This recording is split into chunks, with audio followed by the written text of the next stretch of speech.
Ser podcast.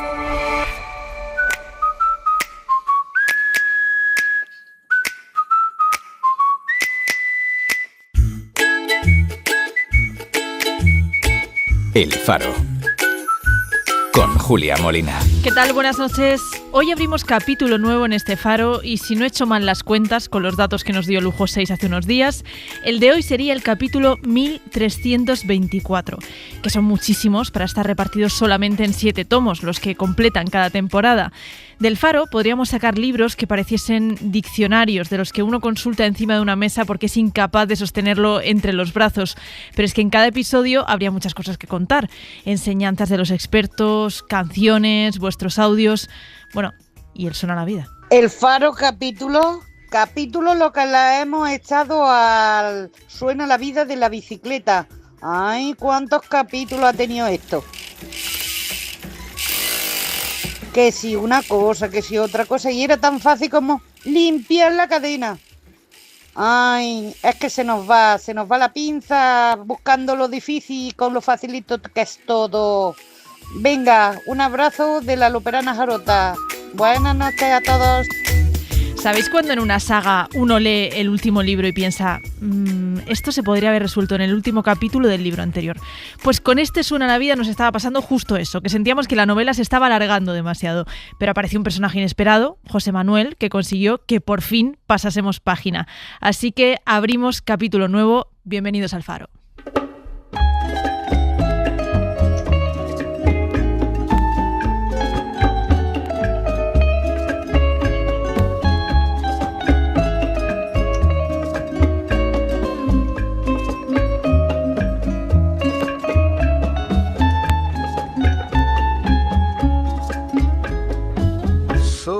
Fuego que arde tu piel, soy el agua que mata tu sed, el castillo, la torre, yo soy la espada que guarda el caudal, tú el aire que respiro yo, y la luz de la luna en el mar, la garganta que ansío mojar, que temo ahogar de amor. Igual este celos me vas a dar, oh, dices tú mi tesoro, basta con mirarlo, tuyo será,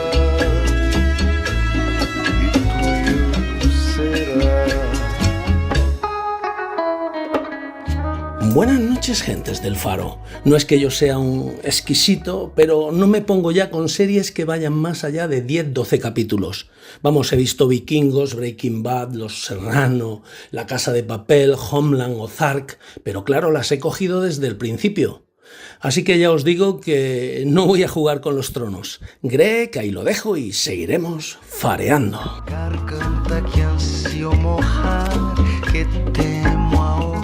El capítulo del libro de este año en el verano podrá titularse Trabajando y veraneando en Canarias. Y ustedes dirán, ni tan mal, pero oye, es que vivo aquí. Y claro, estamos muy cansados porque ha sido un año de mucho trabajo y no queríamos estar 2 horas en aeropuerto esperando avión, coge maleta, sube maleta, Pero bueno, vamos a ver cómo nos lo hacemos. También vamos a pintar la casa. Es la primera vez que contratamos una empresa externa, ya les contaré. Y bueno, trataré de imaginarme que estoy veraneando fuera y no hacer tanta tarea doméstica. Me costará horrores, pero bueno, ya les contaré. Atlántica desde Canarias y un brindis por el Faro. Bueno, ya sabéis que en este Faro veraniego os hemos invitado a que si estáis por ahí viajando, recorriendo nuevos lugares, por supuesto, pues aprovechéis la palabra para contarnos qué estáis haciendo. Pero también reivindicamos los veranos normales, los que plantea Atlántica, trabajando, teniendo algún que otro día libre, intentando aparcar las tareas del hogar para que no nos consuman, pero bueno, que no todos los capítulos de la vida tienen que ser trepidantes.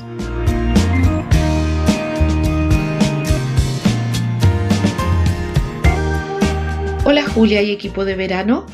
La vida de un emigrante tiene muchos capítulos y algunos muy tristes y dolorosos. En mi caso, no fue difícil porque lo hacía por amor y legalmente no tenía ningún tipo de dificultad en venir a vivir a España, pero sí dejar a la familia y a los amigos fue doloroso. Pero más aún, los emigrantes que por razones económicas deciden venir para mejorar su vida y encuentran una oposición pensando que pueden ser delincuentes. Un saludo, Kini, de Extraradio de Madrid.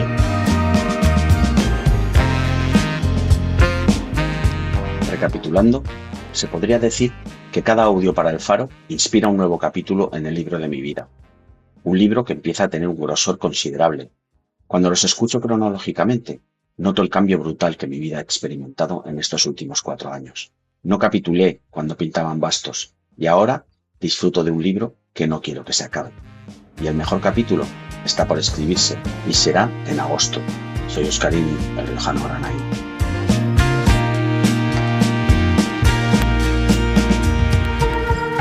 Hola fareras, fareros, soy Monse. Capítulo. Pues a mí me pasa como a ti, Julia. Yo libro que empiezo voy viendo las hojas que tiene cada capítulo. Yo lo leo en el Kindle porque como veo fatal es donde mejor leo, en un libro electrónico. Entonces no sé por qué lo hago, porque aunque me guste el libro, siempre pienso a ver cuántas hojas tiene este capítulo y procuro dejar de leer justo cuando se acaba el capítulo. Eso, o como dices tú, Julia, cuando hay un punto y aparte, porque dejarlo ahí a medias es que no puedo hacerlo. Así que eso es lo que hago yo con los capítulos. Un beso. Bueno, yo creo que esto pasa bastante a menudo.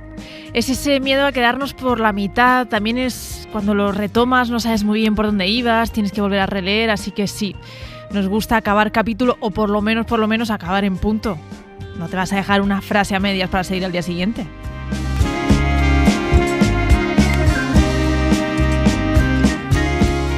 Buenas noches, fareros, fareras, Julia, equipo.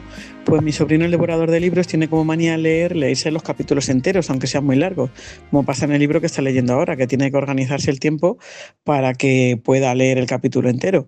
Yo el que estoy leyendo ahora tiene los capítulos muy breves, que por cierto lleva la palabra faro en el título. Y hablando de películas y de series, yo ahora ya lo veo todo por capítulos. Es raro que vea algo del tirón. Una película lo veo en varias partes, incluso un episodio de una serie puedo verlo en más de un capítulo. Larga vida al Faro, Silvia. La obra maestra de Julio Cortázar, Rayuela, es un mosaico de 155 capítulos que se pueden leer del principio al final, leer solo hasta el capítulo 56, porque el resto, según Cortázar, son prescindibles. Empezar en el capítulo 73 y seguir la secuencia establecida por Cortázar, o sencillamente leer en el orden que el lector desee. Lo que nunca debes dejar de leer es el capítulo 7. Toco tu boca. Con un dedo toco el borde de tu boca.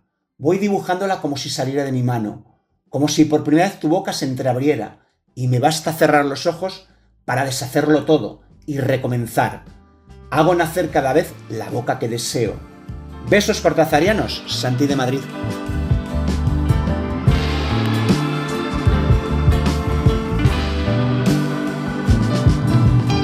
Varios oyentes pensaban hoy en este Faro capítulo en Rayuela. Para este programa, a nosotras nos apetecía volver a traer al Faro a un actor que nos ha conquistado capítulo a capítulo, en cada una de las series que ha participado a lo largo de su trayectoria, que no son pocas. Es un viejo conocido del programa porque fue Gato Pardo en 2020 y hemos hablado con él otras veces sobre sus proyectos. Sekun de la Rosa, buenas noches. Hola, muy buenas noches. Cuando estuviste aquí con Mara, Sekun, le contaste una historia fantástica, y es que cuando descubriste que querías ser actor, abriste las páginas amarillas, viste el número de teléfono de un director, lo llamaste, contabas la historia de una manera divertidísima porque decías, ese señor dijo, ¿pero qué haces llamando? Exacto, pero no me llames, lo llamaste 3 veces, pero gracias a ello conseguiste tu primer papel en una miniserie. Sí, conseguí mi primer papel llamando a las páginas amarillas, esta cosa que súper loca con 16 años, yo creo. Y Francesc Betriu se llamaba el director, pero a ver, conseguí mi primer papel, me dio 2 sesiones, un poco figuración especial, porque tenía una frase y 2 días que iba a hacer como de mozo de mudanza en una serie que se llamaba Vida Privada, y Lo que pasa es que yo era en aquel momento, no sé si la palabra es inocente o que no me enteraba de nada o que todavía tenía esta fantasía de ser actor, pero como en mi barrio. Entonces yo, como ya había sido actor, que había ido 2 días a una serie y había grabado, yo ya había sido actor. O sea, ya lo había sido. Y ya me tiré 3 años que me olvidé. Presumiendo de aquello, Claro, ¿no? sí, ya he sido actor. O sea, una cosa muy, muy naif. Claro, año 87. Sí. Ese día en el que se va a emitir el capítulo en el que sales, aunque sea medio de figurante. ¿Qué haces? ¿Reúnes a la familia, a los amigos? ¿Lo grabas en el VHS? Pues mira, no, a ver, es un poco más triste que eso, me da pena recordarlo con el tiempo, pero era una época de mi vida de adolescente y que a veces... no mucho, pero puntualmente me acompaña cuando me sale esta vena así, no sé cómo decirlo, pero lo viví como, no en soledad, pero casi. O sea, no lo viví, no me atreví a...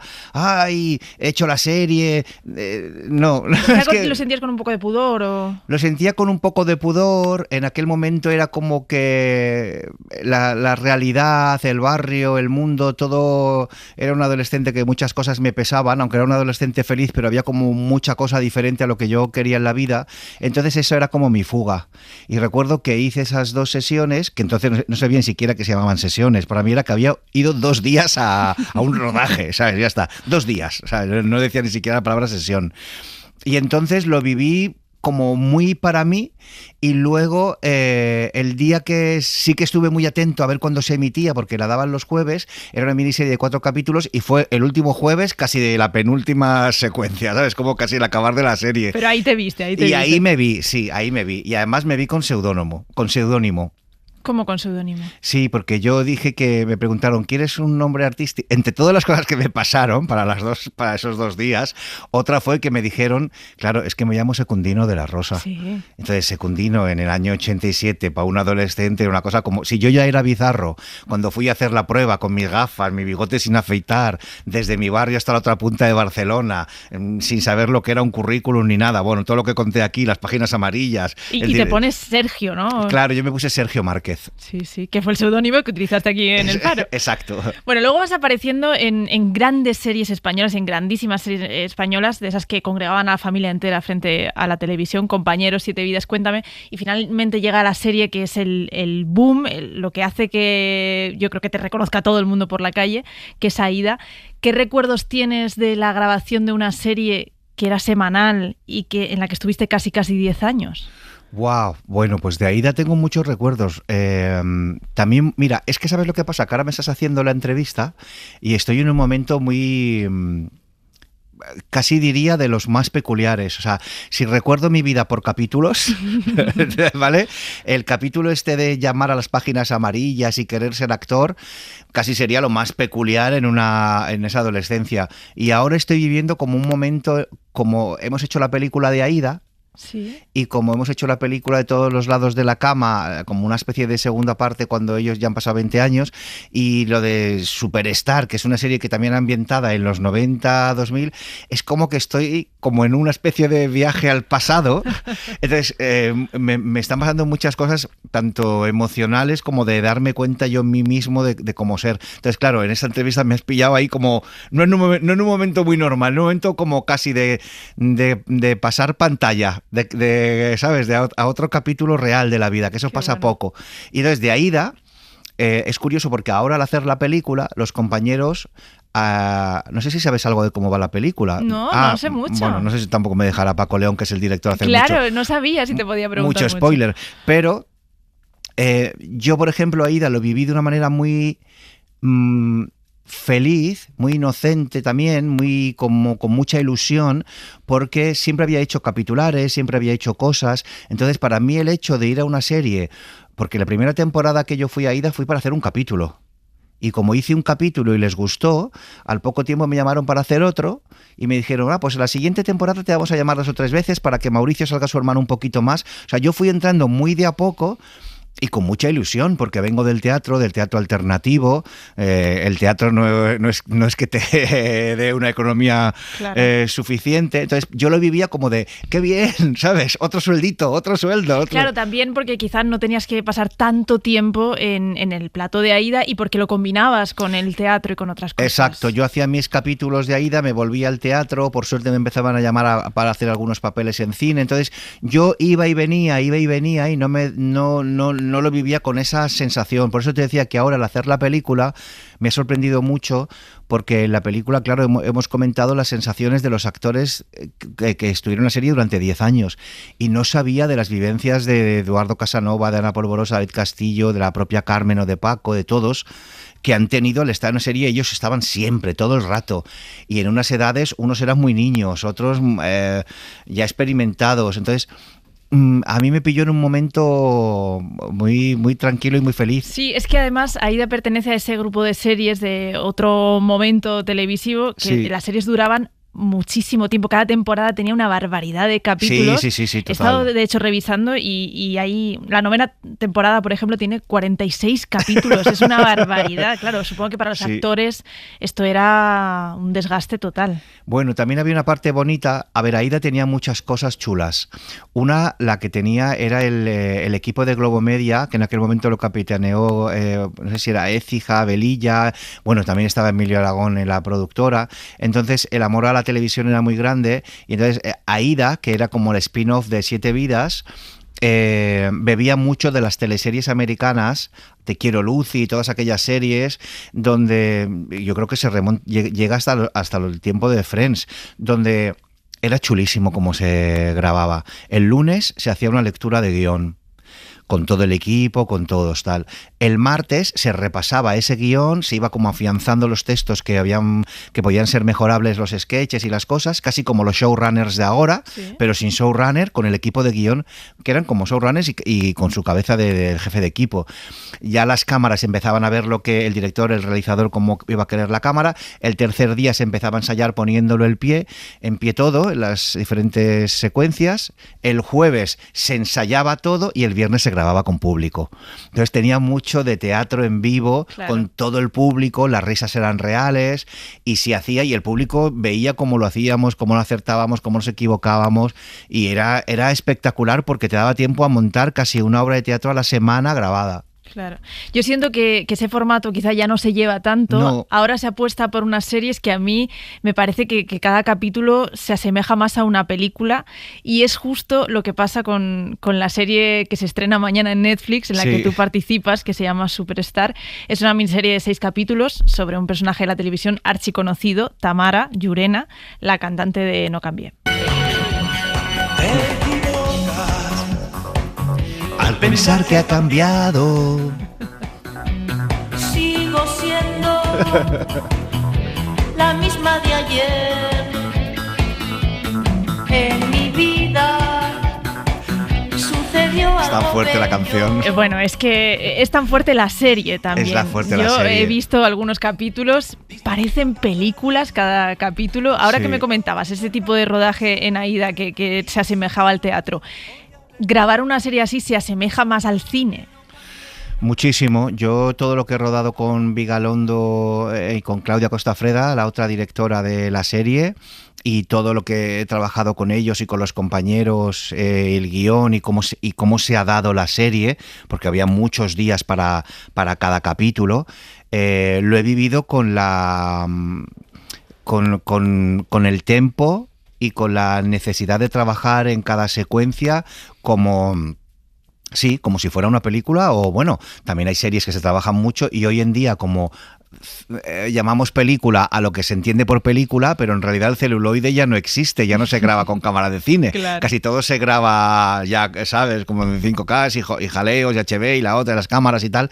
Entonces realmente sí que ha sido como una peli en el sentido del rigor y la profundidad y trabajar cada secuencia y el viaje y entendiendo los personajes. Y en el tiempo de rodaje son 6 capítulos. ¿Cuánto tiempo lleva a rodar algo así? Un montón. Yo creo que para los 6 capítulos hemos estado casi 4 meses de rodaje. Y luego, pues para la gente que nos escuche, que muchos ya sabrán, una serie, una película no es solo el rodaje, aunque sea lo más vistoso.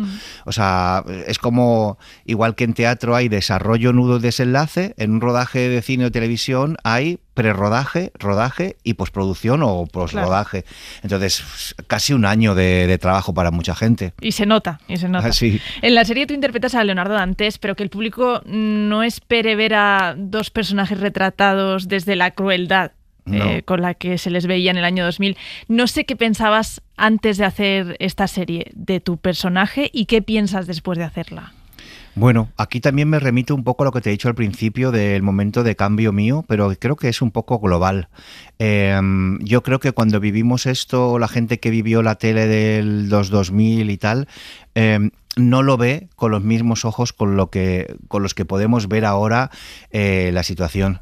Me imagino que ocurren también en otros ámbitos, pero a mí me da la sensación que por los cambios que ha habido en los últimos tiempos, las nuevas generaciones, cómo se ve ahora LGTBI, mujer, feminismo, trabajo laboral, salud emocional, salud mental, el respeto. O sea, yo creo que estamos en un momento brutal de cambio, muy apasionante.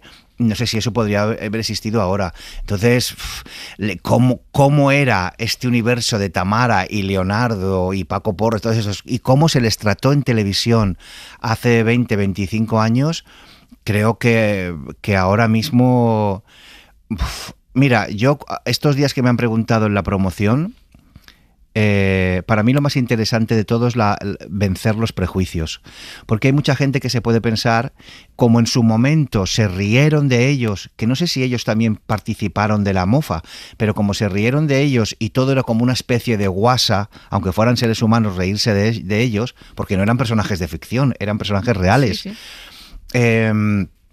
Yo no sé si ahora mucha gente se puede pensar que en la serie queremos seguir haciendo ese humor, sobre todo gente más mayor se puede pensar que seguimos como en la parodia, ¿no? Como aquellos programas de parodias, y no tienen nada que ver. No, creo que se van a dar cuenta en los 15 primeros minutos del primer capítulo. Que no tiene nada que ver. Todo lo contrario, yo creo que la pregunta que flota en el aire es: ¿qué nos pasó como sociedad? ¿Qué nos pasa cuando necesitamos reírnos de los demás? Claro. ¿Qué nos da miedo? ¿Nos da miedo o qué conseguimos igualando o metiéndonos con otras personas? Porque parecía, estando en pleno año 2000, parecía como que había como una especie de humor zafio y reírnos de los personajes y caer en una cosa como muy tremenda, como si estuviéramos en la posguerra. ¿No? Sí, bueno, Crónicas Marcianas, esta noche cruzamos el Mississippi, Tómbola. Al final eran programas de muchísima audiencia. Sí. Entonces no sé si esta serie puede de alguna forma remover conciencias. Sí, a ver, se ha centrado todo en Crónicas Marcianas y yo tengo que decir que cuando he visto Crónicas Marcianas yo creo que todo el mundo se lo pasaba bien, todos se reían unos de otros.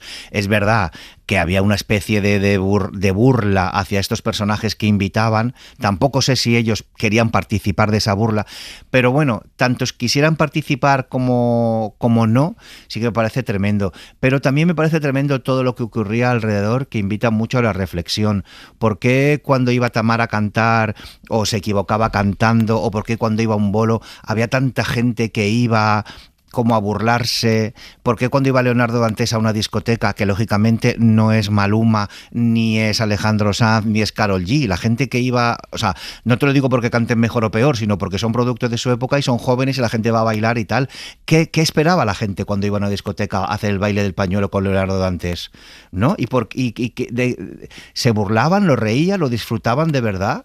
Y si se iba a disfrutar de eso era porque se quería disfrutar de algo, no lo sé. A mí me invita mucho a la reflexión, por qué esa cosa tan, ¿no? Sí, yo creo que en general va a invitar bastante a la reflexión la serie.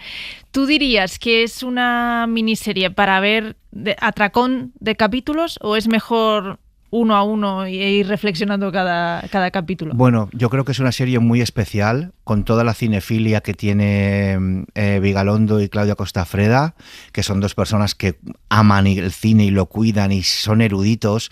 Nacho Vigalondo yo creo que tiene momentos de la serie, hay capítulos, bueno, hay secuencias que de repente, ¿cómo te puedes imaginar este universo de Tamara y todos estos en una película de David Lynch? ¿Sabes? Tiene mucho del universo de David Lynch, tiene poética, tiene esoterismo, tiene planos, unas virguerías visuales increíbles y unos diálogos, por momentos parece un melodrama, por momentos es como que te ríes han cambiado también, se nota que estoy un poco enamorado de la serie, ¿no? Pero cambian los formatos, como estábamos en Crónicas Marcianas, de repente sale el formato televisión, el formato Betacam, el Super 8, de repente es increíble cómo está hecha. Entonces yo creo que con un capítulo al día, pues, aunque luego les entregan los demás, pero es mejor, mucho, ¿no? Para digerirlo bien. Sí. Pues Secunde la Rosa, muchísimas gracias por haber estado esta noche en El Faro, y a partir de mañana Superstar está disponible en Netflix. Bueno, muchísimas gracias a vosotros. Un abrazo. Voy a salir dispuesta a que mueras por mí. Un poco más de rímel, colores increíbles. Hoy voy a sentir que tú te derrites por mí. Bueno, ayer por fin conseguimos resolver el Suena la Vida. Era uno que se nos había complicado hasta un nivel absurdo, porque al final la solución era bastante sencilla. Para quienes os lo perdisteis, escuchamos todos los días el sonido de una bici y al final era alguien limpiando la cadena de la bici. Así que hoy toca estrenar nuevo sonido, nuevo Suena la Vida, con la esperanza de que sí, juguemos con él, pero no nos tiremos semanas y semanas y semanas intentando resolverlo. El sonido es este.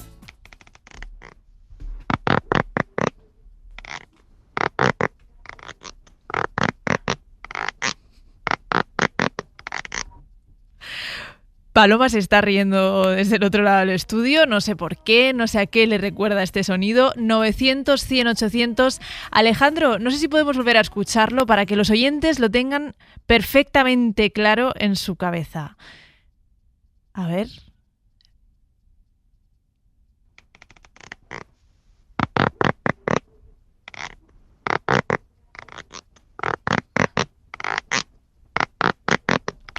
...900, 100, 800. Para hacerte enloquecer.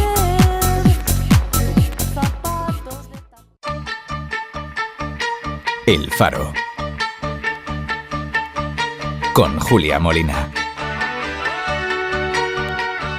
17 de julio. Vaya noche. No sé si quiero oírlo.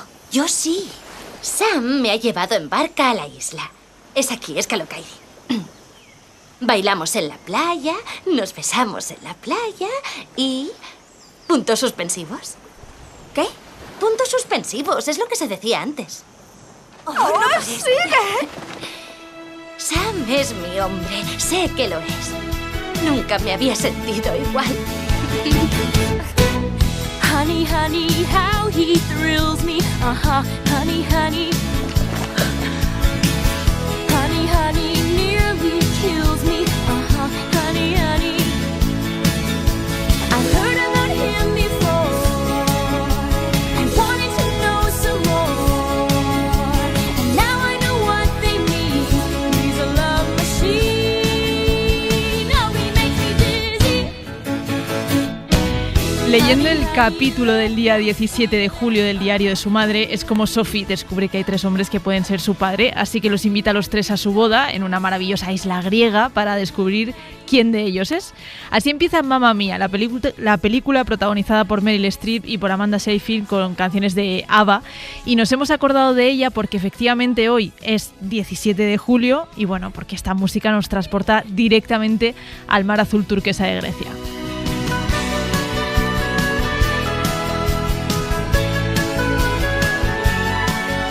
Capítulo 892 de la serie Amor de verano tropical desaprovechado por el calor.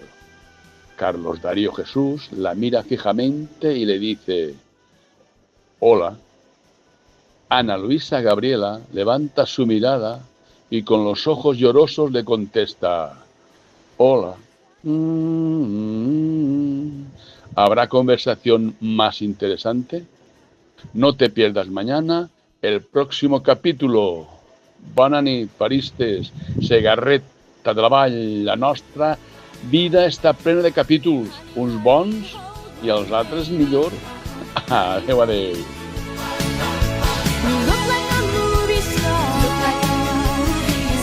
Amarrosa.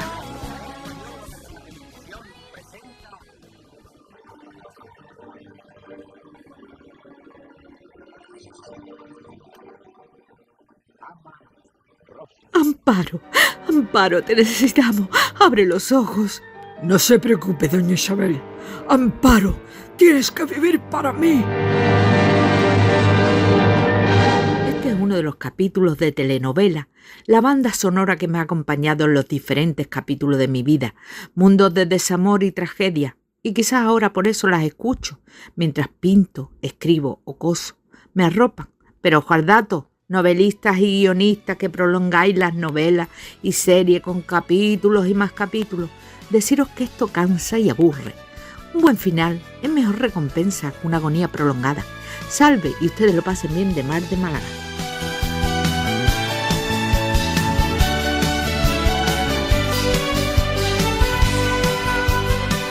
Pues aquí sentadita en el sofá con mi té para ver un nuevo capítulo de Pasión de Gavilanes.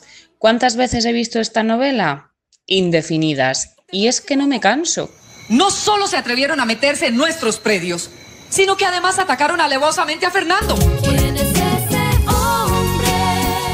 Yo creo que es porque me recuerda al capítulo más feliz de mi vida, mi adolescencia. Eso sí, como mucho veo un capítulo al día. No soy nada de darme atracones. Siento que pierde la magia y yo pierdo el interés. Soy Denia, de Macotera.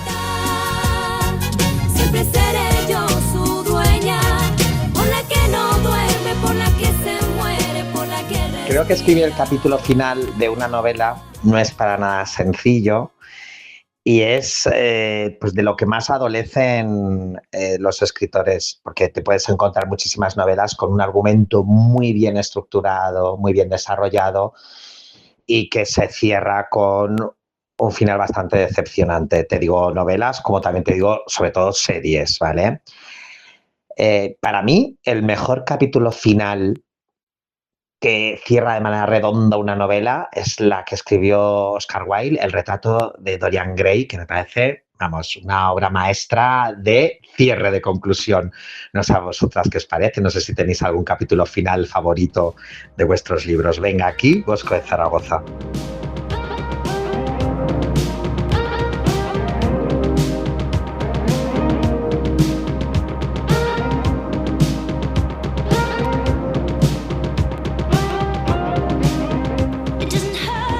Hola, farería.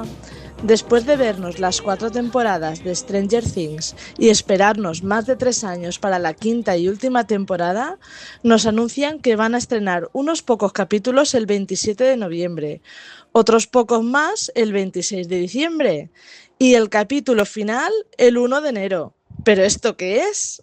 ¿Qué estáis tramando? Menudas fiestas navideñas nos van a dar. ¡Ay, señor! Un abrazo fuerte a Ana desde Elche.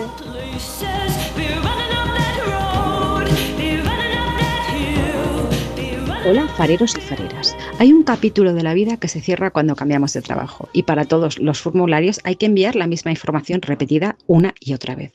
Un poco igual que cuando era pequeña y enviaba postales en las vacaciones con la misma frase siempre. Ahora escribimos en un cuaderno las recetas, los audios del faro, las ideas, las noticias positivas y podríamos escribir postales a aquellos fareros que tienen un buzón en la entrada de su casa. Recibir una carta es increíble y placentero. Mantengamos esa costumbre. No cerremos ese capítulo de ilusión. Tempo fugit de Burdeos. Que paséis buen día, buena noche.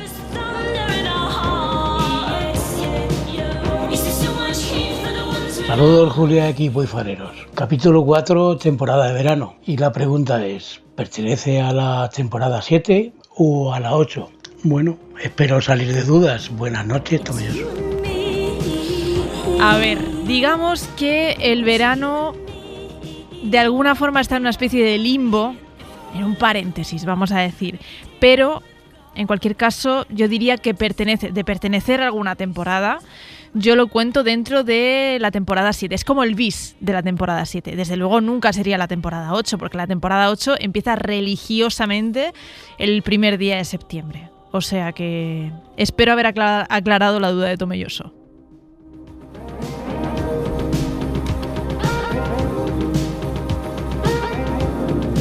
Venga, vamos con el cuarto colaborador del verano. David Botello, buenas noches y bienvenido. Hola Julia, ¿qué tal? Buenas noches. Pues muy bien, muy contentas de tenerte en el Faro este verano. Hace unos días hablábamos en el programa sobre si estaba bien que a los niños se les mandase deberes o no. Y yo decía, pues es que yo nunca me mandaban deberes, pero sí que de alguna forma pues me tocaba seguir aprendiendo, pues leyendo, o me tocaba pues ir de viaje a algún sitio y aprender en un museo. Pues yo me tomo esta sección como eso, algo así como aprender un poquito, repasar la historia, pero divirtiéndonos. O sea, que no parezca un cuaderno de actividades de estos que cuesta hacer. Claro, yo he hecho los deberes, yo sí que los he hecho. Es verdad, es verdad. Porque claro, yo te propuse esta palabra, capítulo, y te dije, pues no sé, pues háblanos de lo que quieras, de tu capítulo favorito de la historia. Y me dijiste, no, voy a ir un poquito más allá. Entonces lo primero que me proponías es, oye, la palabra en sí, capítulo, que viene, imagino como todas las palabras del latín.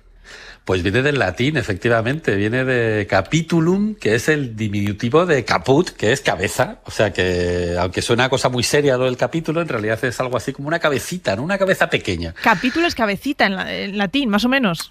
Es cabecita, sí. Estos capítulos eran las florituras estas con purpurina y encabezados así que decoraban los pergaminos al principio, ¿no? Y servían para introducir un capítulo y para organizar las distintas partes de un documento. He dicho capítulo y no quería, mira. Pero bueno, eran como esos peinados con volumen que separaban los temas de un texto.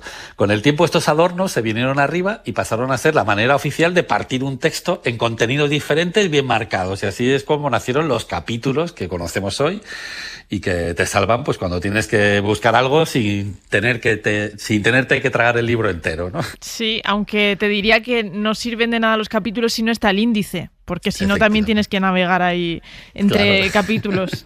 En los libros antiguos también está la letra capitular.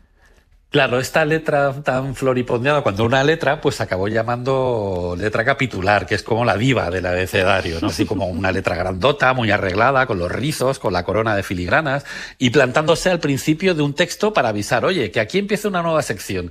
En la Edad Media, fíjate cómo era esto, que los reyes francos se pusieron muy finos a compilar leyes y las metieron en unos tochos inmensos llamados capitulares o capitularia.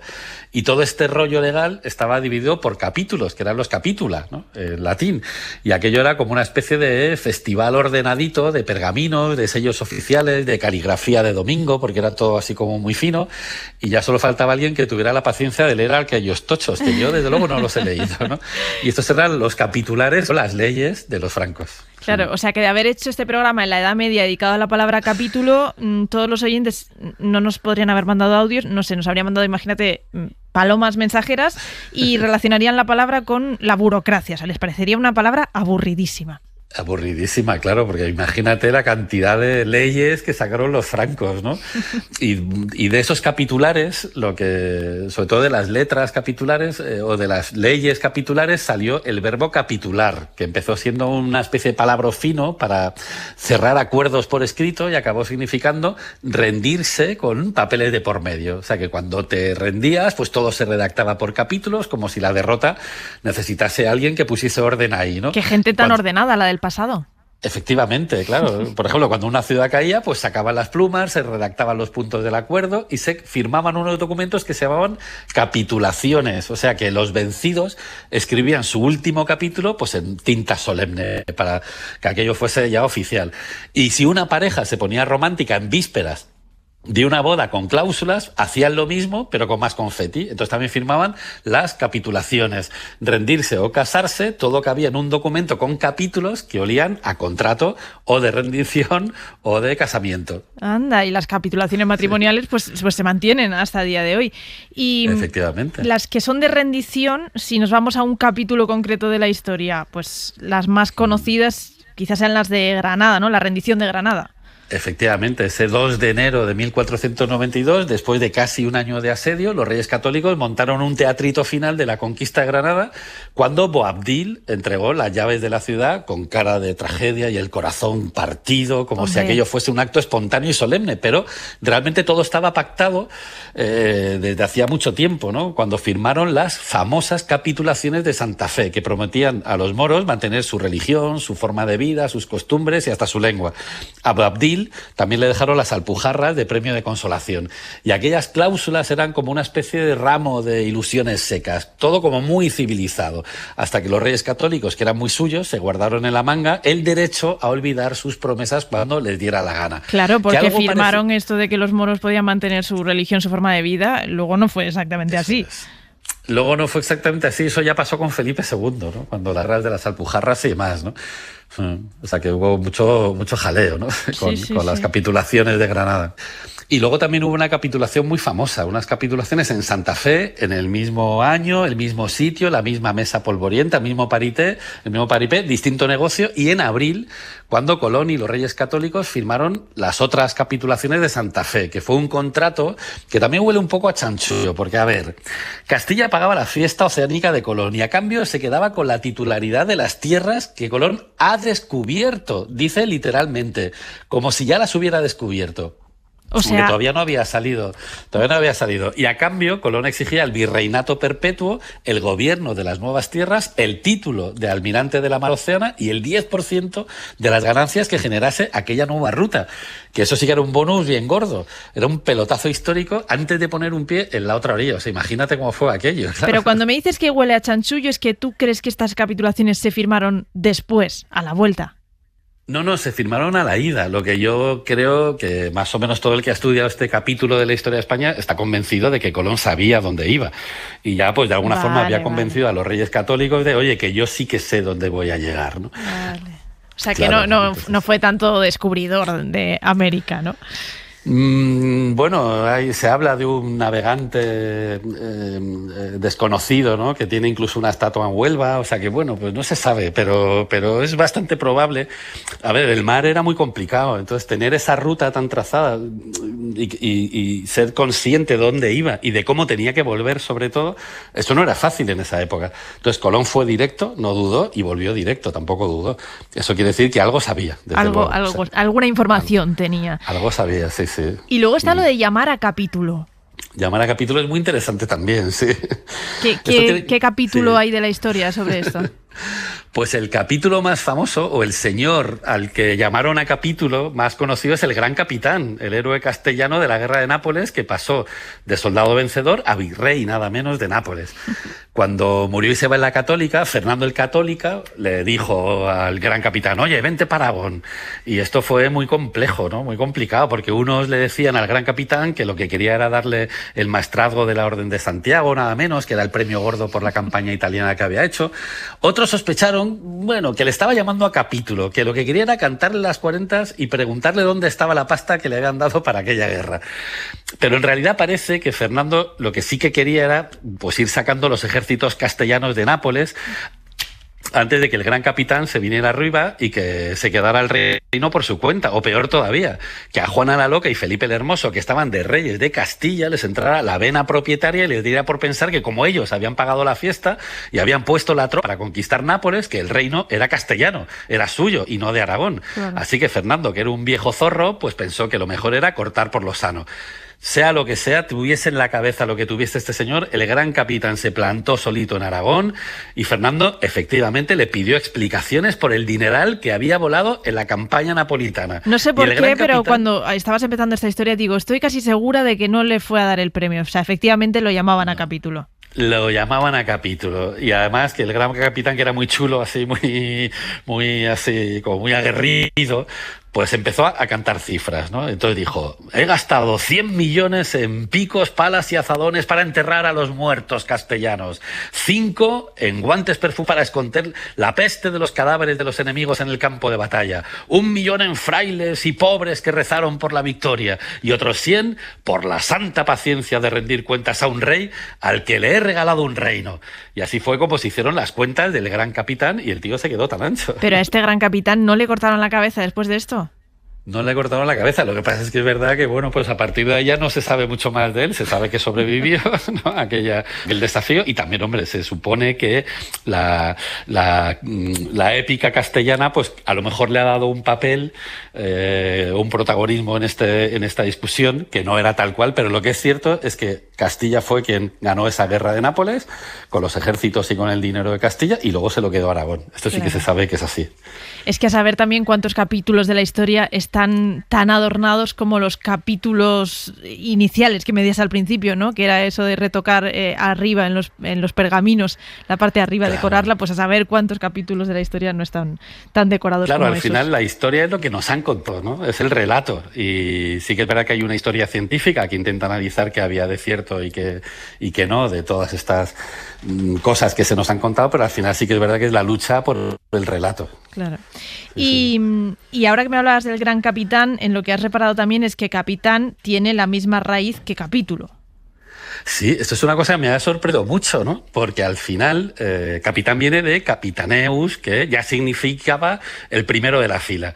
Y esto es porque la cabeza siempre ha mandado sobre el cuerpo, así que de caput salieron un montón de palabras que tienen que ver con los jefazos, con los que cortan el bacalao. Por ejemplo, cabo viene de caput directamente, que es el que se pone delante de los soldados para gritar las órdenes. Capataz es el que manda en todos los puertos, ¿no? En una obra. El capitoste, que viene del catalán capitost, es el pez gordo de cualquier chiringuito que montes, hay un capitoste, ¿no? El caudillo, que suena como más épico, en realidad era un pobre capitelium, un cabecilla, ¿no? Un tío pues que tampoco era tan importante, ¿no? Y príncipe sí que viene de primus caput, el primero de todos, el principal, el que lleva la corona y el que lleva sobre todo esas ínfulas de saber que algún día, si tiene suerte, heredará un reino. ¡Qué bueno! Y ahora, sin embargo, decimos estar caput cuando prácticamente te cortan la cabeza, ¿no? Claro, que de ahí vendría el verbo decapitar, ¿no? Que también viene de eso, exacto, de caput. Madre mía, te han quitado la cabeza, te han decapitado. Eso ya sería otro capítulo apasionante de la historia también. Bueno, pues con otro capítulo más te esperamos el próximo jueves. Muchísimas gracias y nada, a disfrutar de este verano farero. Sí, muchas gracias a ti, Julia, que sabes que me hace mucha ilusión compartir este espacio con vosotros y con todos los fareros. Y a nosotros también. Un abrazo, David. Un abrazo.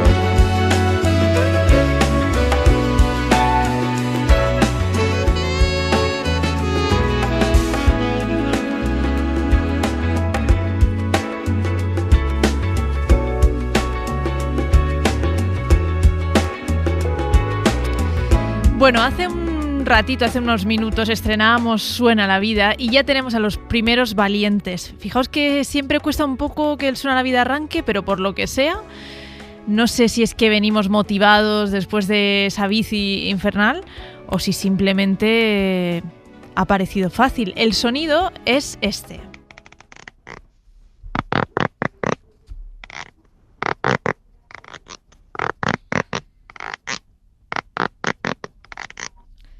Y Agustín va a ser el primero en intentarlo. Agustín, ¿qué tal? Buenas noches. Hola, buenas noches. Agustín, ¿desde dónde llamas? Desde Andorra de Teruel. Muy bien. ¿Y corre el aire allí o qué? No corre, no. Hay bastante calor, pero imagino que en Zaragoza hará más.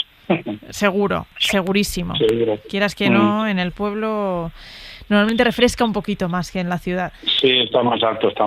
A ver, pero Agustín, bueno, sí. Lo tuyo es valentía, porque llamar el primero siempre cuesta. A mí me encanta, ¿eh? Yo soy bastante fan de la gente que llamáis y arriesgáis todo, porque llamar cuando hay un montón de opciones, pues es un poco más sencillo, ¿no? Ya sabes que no es, ves que la gente se equivoca, te animas, pero oye, llamar el primero tiene su mérito. No, para mí esto es nuevo. Lo que pasa es que me ha venido un recuerdo del trabajo y bueno, no sé, me ha parecido como cuando embalas algo, porque yo le comentaba a tu compañera que como trabajo en una fábrica, cuando embalas algo, llevamos unas máquinas que llevan adaptadas unos ceros, entonces me ha recordado el ruido del cero al embalar la caja, porque el producto que viene lo tienes que meter en una caja, embalarlo, y luego paras y luego vuelves a seguir, y claro, me ha recordado eso, pero bueno, que era por probar.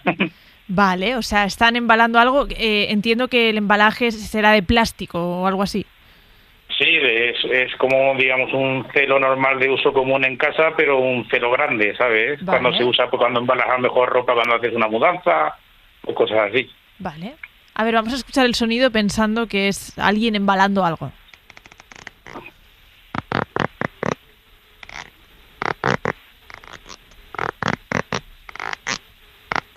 Vale, le estaría dando como vueltas. Vamos a probar. A ver, Alejandro, ¿se lleva Agustín el Suena la Vida a la primera?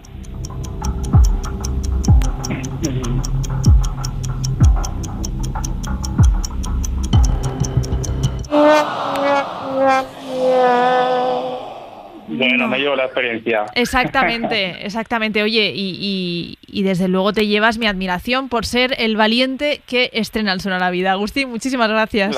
La admiración es mutua. Hasta luego, un abrazo. Vale, igualmente. Venga, a ver, Ramón, el segundo valiente de la noche. Ramón, ¿qué tal? Buenas noches.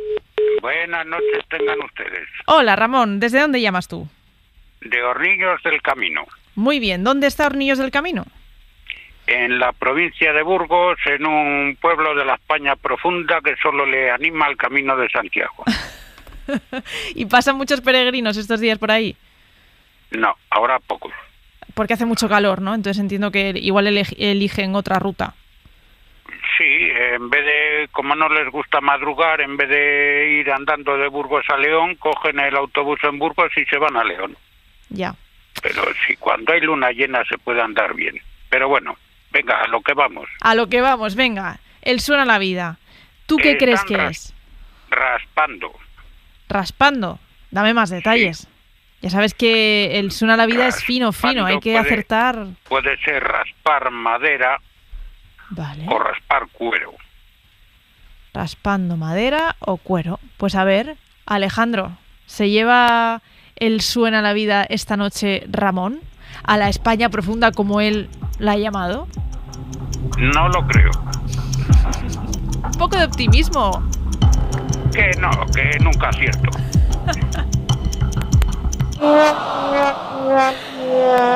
Ramón, pero es que es difícil, tú no te preocupes.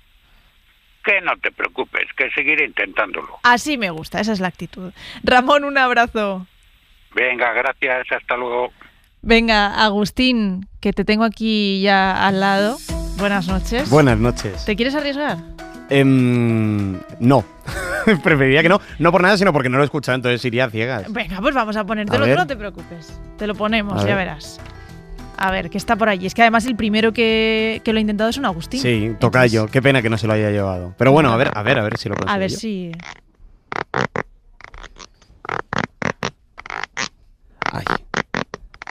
Esto a mí me suena a cuando se te queda atascada una cremallera.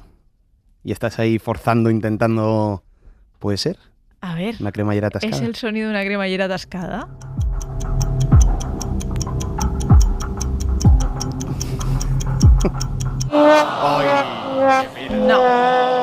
No. Claro, es que además en esto, o sea, los oyentes hilan todavía más fino, porque dicen, es el sonido de una cremallera, de una mochila, de un tal... de-". Exacto. Ya, Sí. a lo mejor por eso he fallado, puede ser. Es que es verdad que nos ponemos exigentes con ellos, pero porque están súper experimentados. Ya, Pero bueno, veo, habrá vale. que seguir intentándolo.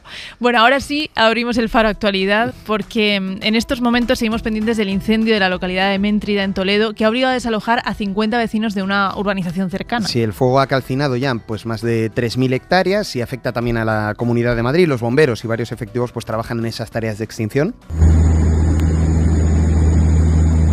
Entre los efectivos, como escuchamos, pues se han desplegado aviones anfibios para sofocar las llamas, y a los bomberos, a los cuerpos forestales y a la Guardia Civil se suma también la Unidad Militar de Emergencias, que trabaja también en esas labores de apagado. Por el momento el fuego sigue sin estar controlado, se espera ahora pues bueno, que a lo largo de la madrugada se pueda controlar, aunque otro de los asuntos que también preocupa es pues bueno, las afecciones o los problemas que pueda causar este incendio en la A5, en una carretera que esta tarde se ha tenido que cortar a la altura de Navalcarnero debido pues bueno, al avance de las llamas. Además del incendio incendio de Méntrida, hoy en la SER les estamos contando la investigación que afecta al exministro de Hacienda, Cristóbal Montoro, por supuestos cambios de leyes para beneficiar a algunas empresas. Sí, el exministro durante los gobiernos de Rajoy se ha dado de baja como afiliado del Partido Popular tras su imputación, y en un comunicado emitido a la agencia EFE ha dicho pues básicamente que se le está acusando sin pruebas. Viene a decir que todo esto es una cortina de humo para no hablar de los escándalos que afectan al gobierno, y el caso es que el juez de Tarragona, además de esta investigación, mantiene también otras piezas abiertas, porque lo que quiere averiguar es si Montoro aprovechó su cargo al frente del ministerio para perjudicar a rivales políticos como Juan Carlos Monedero o incluso a otros políticos de su propio partido como Esperanza Aguirre. Pero es que además cree que él, Montero, intentó torpedear investigaciones que perjudicaban a su propio partido. Y con todo esto, pues bueno, en el PP intentan desvincularse. Dice Elías Bendodo que nada tiene que ver toda esta situación con el actual partido. En nuestro ánimo de no hacer el ridículo, no se nos ocurriría culpar a Pedro Sánchez ni de Filesa ni de la crisis económica que hubo durante la presidencia de Rodríguez Zapatero, ¿no? Sería bueno que el Partido Socialista tuviera esa misma prudencia. Bueno, mientras en el gobierno hablan de un asunto de máxima gravedad, de un nuevo caso Kitchen, es lo que decía el ministro Óscar López. Un gobierno que tuvo la Kitchen, que tuvo la Gürtel y que tiene también otra Kitchen fiscal. En el Partido Socialista, al mínimo caso que ha habido, se ha actuado con contundencia. ¿Y hoy dónde está Feijóo? Hoy no tiene nada que decir. Pues eso es lo que le piden a Feijóo, que tenga más contundencia y sobre todo que dé explicaciones. Y para terminar, un equipo de científicos liderado por investigadores españoles ha descubierto un gen que hace invencibles a los antibióticos. Sí, es un gen casi desconocido que se expande por hospitales y granjas, provocando lo que se conoce como las superbacterias, que es pues un tipo de bacterias que son prácticamente imposibles de tratar. El director de la investigación es Bruno González Zorn. Descubrimos este gen en una epidemia, en una UCI, en un hospital holandés, y estaba produciendo una epidemia allí. Se ha diseminado por el mundo entero y pone en peligro toda la medicina moderna. Y lo que sabemos es que este gen se ha detectado ya en 6 países diferentes. Ahora los investigadores están viendo a ver si también ha llegado a España, y el caso es que pues los científicos ya advierten que este gen, sumado a otras adaptaciones de las bacterias, pueden convertir en prácticamente incurables algunas infecciones bacterianas. Qué noticia más preocupante esta, la verdad. Es inquietante. Bueno, pues en una hora escuchamos más noticias. Agustín, gracias. Venga, hasta luego.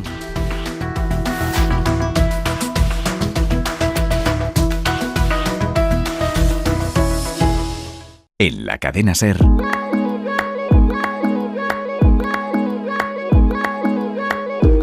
El Faro. Con Julia Molina.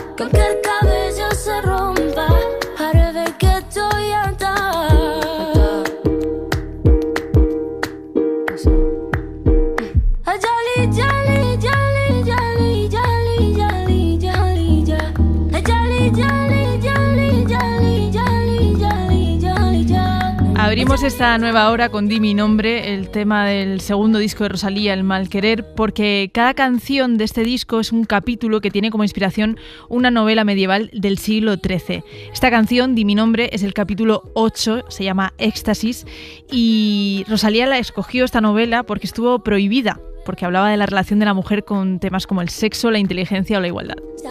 Sobre tus cuerpos, de la esquina de tus camas, y en el último momento, dime mi nombre a la cara. Y en el último momento, dime mi nombre a la cara.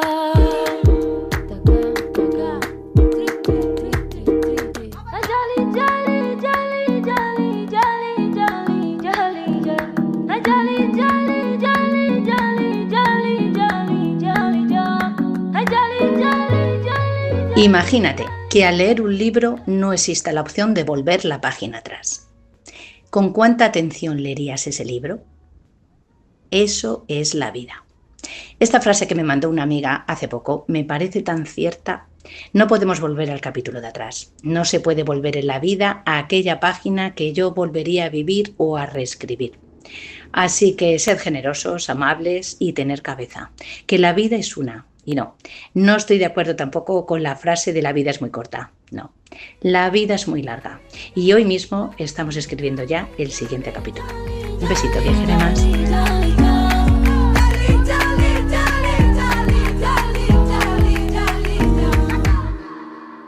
Buonasera. Recuerdo la emoción con la que esperaba un nuevo capítulo cuando las series eran semanales. Falcon Crest, Cristal, Cuéntame. Nada que ver con la borrachera que podemos coger de capítulos y series con las plataformas actuales. De hecho, yo hace un año que no pago ninguna. Estoy centrada en el capítulo de mi vida, que empezó hace un par de años y que titularía Compartiendo viaje y aprendizaje. ¿Me cuesta pasar al capítulo siguiente? Pues depende. Si no lo decido yo, sí. Pero si soy yo la que decide cerrar el capítulo y pasar página, entonces estoy deseándolo. Un saludo a todos los fareros y fareras de La Pucelana, ya casi en España.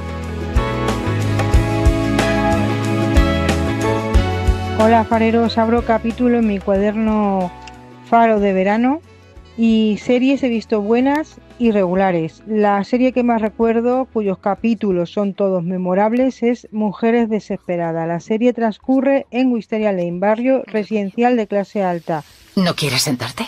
Es difícil enfadarse contigo. Bien, porque no quería que esto acabase mal. ¿Y por qué tiene que acabar? Todo el mundo parece ser feliz, pero se esconden misterios, crímenes, mentiras, a veces contados del drama, otras de la comedia. Sus 5 protagonistas son Susan, Lynette, Brick, Gabriel y María Alice. A pesar de sus 180 capítulos, es la serie que he visto 2 veces. Besos y Cris de Vallecas.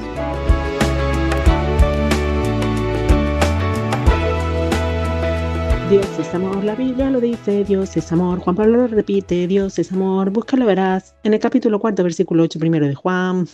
Pues así todo el día, me eduqué en un colegio de monjas y muchos fueron los pasajes que leí. Y algo bueno de aquello seguro que de en mí. Me sorprendió hace poco escuchar la Biblia como recomendación de lectura imprescindible. En mi lista no está, aunque lo entendí como una filosofía más. Y más de uno debería leerlo para aprender ciertos valores como humildad, empatía, que hoy en día brillan por su ausencia. Minucha Ali Kindoy.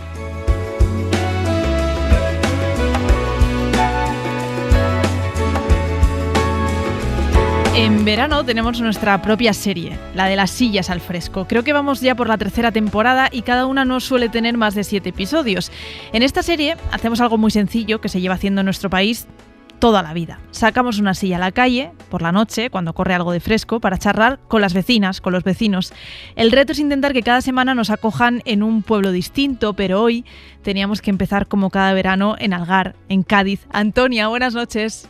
Buenas noches. Antonia, te pillo sentada en la silla. Guapa. Pues me has pillado sentada en la silla y bien fresquita. Sí, corre el aire, porque sí, aquí en Madrid está haciendo un calor. No, aquí hace calor, pero hace un poquito de aire. Qué bien. Sí. ¿Qué tal con las vecinas? ¿Cuánto hace que habéis empezado a sacar las sillas? ¿Lleváis ya varios días o...? Ya, desde junio, imagínate. Es que tú empiezas muy pronto, Antonia. ¿Y qué vamos a hacer? Si es que tenemos ganas de... Hay que darle ejercicio a la lengua. Entonces, pues la sacamos fresquito. Pues a ver, como corresponsal, avánzame. ¿De qué se está hablando esta semana en las sillas? Pues mira, esta semana estamos hablando de las cosas del pueblo que hay, porque hace 3 semanas hicieron una obra de teatro con la Fundación Dargá, iban por las calles haciendo el teatro, estuvo muy bonito, por todas las calles. Luego mañana hay un musical en la Plaza Toro de Peter Pan. También hemos tenido a Merche, el concierto de la Merche. Estuvo muy bien, hubo mucha gente, la Merche muy simpática, muy bien. Pero Antonia, ¿pero conociste a Merche? Hombre, claro, la pero no hablé con ella, porque yo estaba lo que es en la grada, no estaba abajo, yo estaba en la grada, porque yo no me puedo meter con la juventud, hija, con mi edad.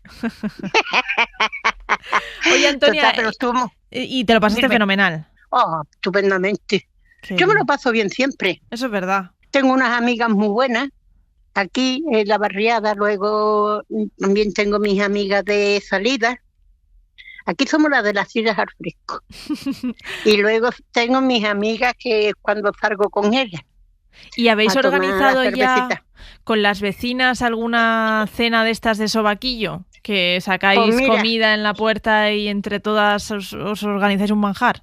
sí, ya lo han hecho ellas 2 veces, porque a mí me ha pasado lo siguiente, que a mí las comidas que comen porque ellas son más jóvenes que yo puedo ser la madre de ellas, ¿sabes?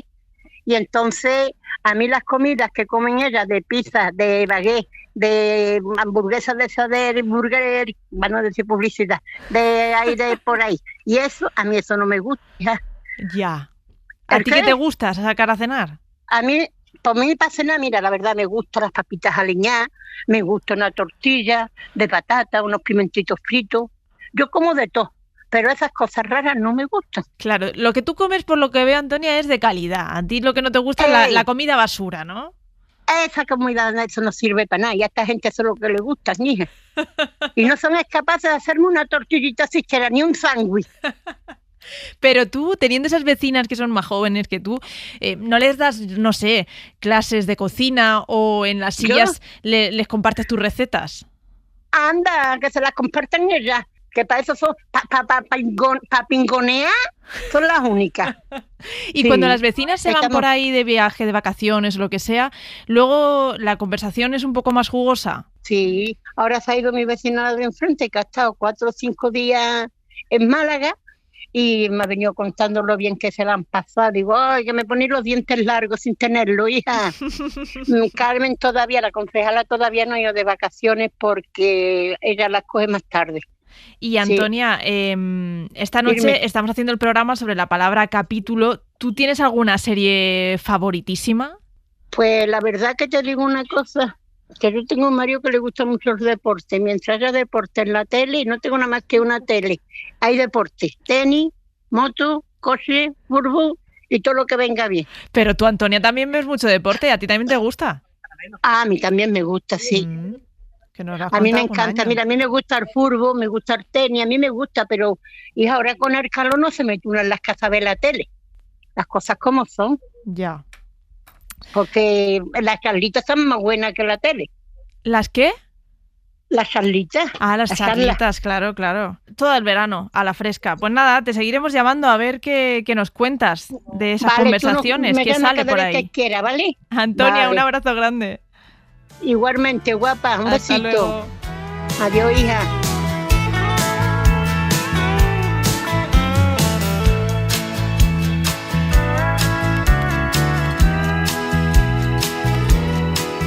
Hola fareros, Julia, equipazo, capítulo. Espero que me queden bastantes capítulos de mi vida, pero hasta ahora es una telenovela de manual. Todo lo que voy a decir es verídico real. Yo soy periodista, escritor, director de cine, director de teatro, cocinero profesional, DJ. He trabajado en correos, aparte urgente con Vespa en Madrid, 9 años en el colegio de aparejadores. Community management llevando páginas web, blogs y Facebooks. He trabajado en fábricas, en la obra y en oficinas. He trabajado todo con pasión, nivel 6, 7, 8, disfrutando todo. Me he casado 2 veces y la vida me las ha robado a las 2, pero estoy enamorado de la vida, enamorado del faro, de ser farero. Soy guachabán enamorado de ser farero.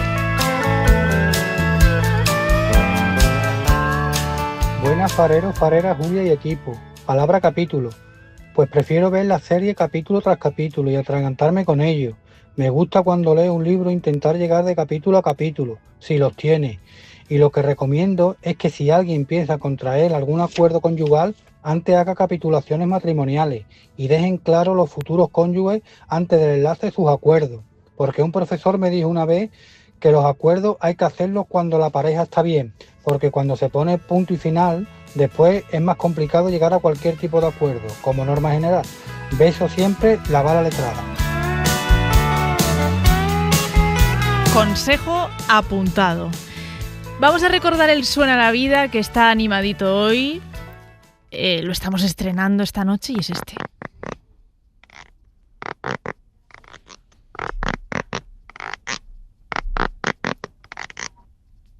...900, 100, 800. Hasta ahora hemos dicho que es alguien embalando un paquete, no es. Y también raspando madera o cuero, que tampoco es. Tampoco es una cremallera, que ha sido la opción de Agustín Rodríguez Sagún, así que 900, 100, 800.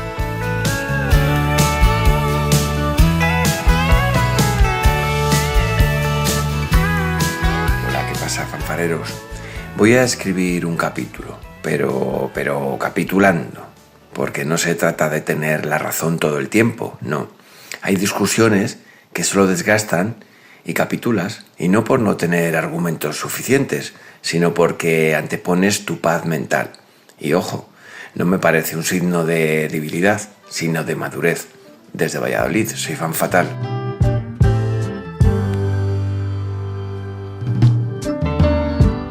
Pues yo quería aprovechar hoy para acordarme de aquellos autores, hombres y mujeres, y de aquellos guionistas, también hombres y mujeres, que cuando termina un capítulo tienen ese ingenio o tienen esa fantástica forma de meterle algo, lo que sea, que hace que te enganches un poquito más. En medio minuto o en media página del libro, cogen y te remiten al siguiente capítulo. Sí, quería acordarme de ellos. Y de sus familiares, por cierto, porque, coño, que soy adicto a esas cosas, joder, que yo he estado llegando a dormirme, de verdad, dormido leyendo o dormido viendo y decir, es que no puedo dejarlo, porque es que te meten en el capítulo que termina así y te abren otra cosa. Bien, pero mal, ¿eh? Lo de vuestra familia no tiene la culpa, pero vosotros, buenas noches, fareros, fareras, soy David, el farero solitario. Venga, vamos a ver si Raúl se lleva esta noche el premio imaginario, así, de una. Nos pasa a veces, que suena la vida, se nos atasca durante semanas y semanas y de repente llega el siguiente y se resuelve nada. Entonces, el sonido lo vamos a volver a recuperar. ¿Es este?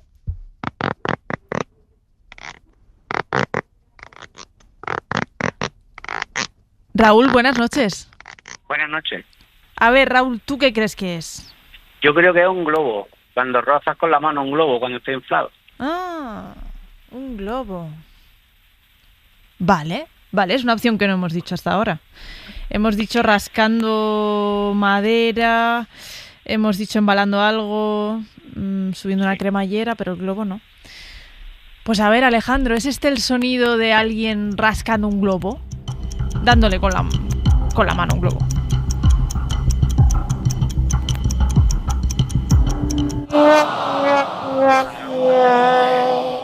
Bueno, otra vez será. No ha habido suerte, Raúl. ¿Desde dónde llamabas? Ahora mismo de Valencia, pero soy de Granada. Ay, pues nada. Que sea leve la noche valenciana, que allí el calor y la humedad son duros. Sí. Venga. Un abrazo, Raúl. Hasta luego. Pues nada, que no hay suerte. Lo estamos intentando a tope, pero no termina de haber suerte.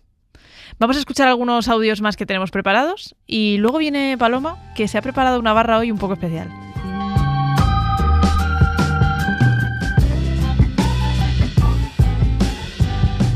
Paro capítulo. Estoy leyendo el capítulo 4 de la 6ª parte del libro Los Buddenbrook de Thomas Mann, una de las recomendaciones de Eva Cosculluela. Otro gran descubrimiento del Faro con su librería semanal. Los últimos que leí, Fortuna de Hernán Díaz y Americana, una visión de Estados Unidos desde África, de Chimamanda Ngozi, muy recomendable.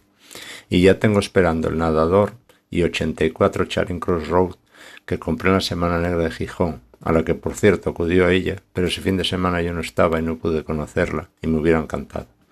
Me queda el consuelo que la próxima temporada seguiré apuntando sus acertadas recomendaciones. Aburia de Gijón para la gente inteligente del Faro.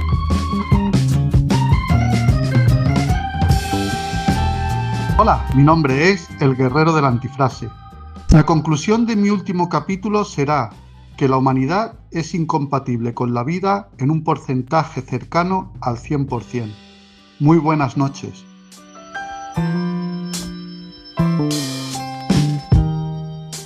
Buenas noches, farería. Pues la vida se divide más o menos en 4 capítulos.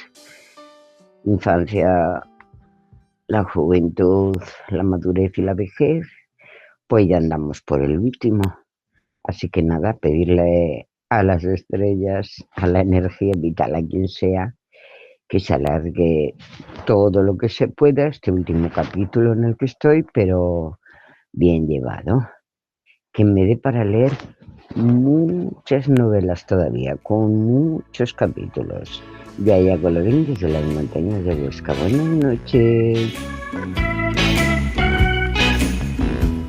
Decía al principio del programa, no todos los capítulos de la vida tienen que ser trepidantes, pero yo creo que sí que está bien que lo que tengamos sean capítulos tranquilos.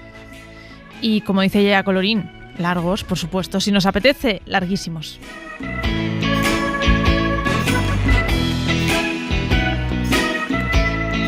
Buenas noches. Dicen que la vida se escribe por capítulos. Pues el mío se titula No sé qué estoy haciendo, pero me está saliendo regular. Y bueno, creo que no está tan mal. Hay capítulos de amor, de drama, de risas, con amigas a las 3 de la mañana. Y también están los capítulos de me pasé toda tarde buscando las llaves y estaban en la nevera. Y esto es autobiográfico, por cierto. Pero bueno, es que cada capítulo, por muy loco que sea, suma. Y si no te gusta, pues cambiamos de canal, ¿no? Que te lo inventas, como hacemos los buenos fareros. Un besito muy fuerte, fareros, y Sani de Valencia.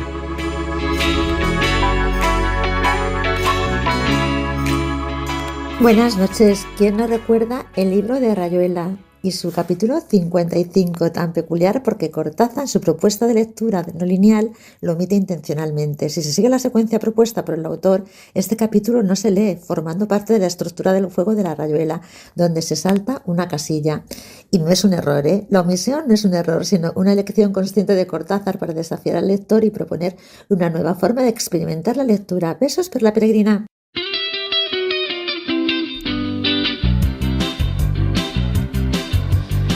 Paloma, ¿qué tal? Buenas noches. Buenas noches. Por fin, esta sintonía vuelve a sonar. Sí, hombre, no podía faltar unos tintes de barra en el verano.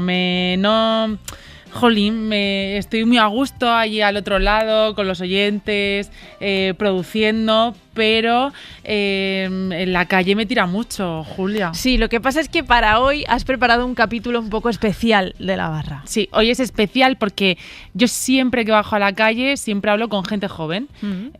Sus debates, sus historias, ya sabes, su lenguaje, estas nuevas generaciones que nos vuelven loco a cualquiera, ¿no?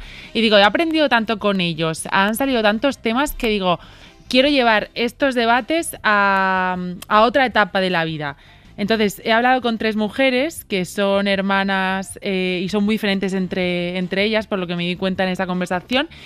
Mujeres con una vida prácticamente hecha, que les quedan muchos capítulos por escribir, pero que han escrito otros muchos en el pasado. Y bueno, os voy a dejar con ellas cuando les he preguntado por la palabra capítulo. A ver. Si me dicen la palabra capítulo, lo primero que me viene a la cabeza, los capítulos que cierro en la vida, que hay que cerrarlos. O sea, es decir, en la vida hay capítulos y a veces episodios y cosas que tienes que cerrar, que no puedes tenerlos abiertos toda la vida. Y los que abro capítulos no, porque son las cosas diarias, que son las que por las que me tengo que ocupar. Pero cuando tengo que cerrar un capítulo, lo cierro. Y digo, he cerrado capítulo. De acuerdo, porque hay una frase que dice, yo cierro capítulo, y yo también soy de las que cierro capítulo y para adelante. Y luego hay una regla de oro. Hay una regla de oro que es, no mires para atrás, tampoco anticipes y vive el presente. Miro al pasado para ser feliz con las cosas buenas que me han pasado. Y luego el futuro, pues más que el futuro, el día a día. O sea, voy marcando el capítulo de mi vida día a día, según mis principios, según mis necesidades y según mis valores. Claro, es que aquí habla la experiencia, sí. Muchos capítulos escritos, cerrados, abiertos, hay de todo.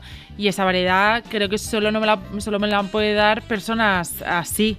Mira, ¿sabes? Estaba intentando apuntar una de las máximas que he escuchado, que es no mires para atrás, no anticipes y mira el presente.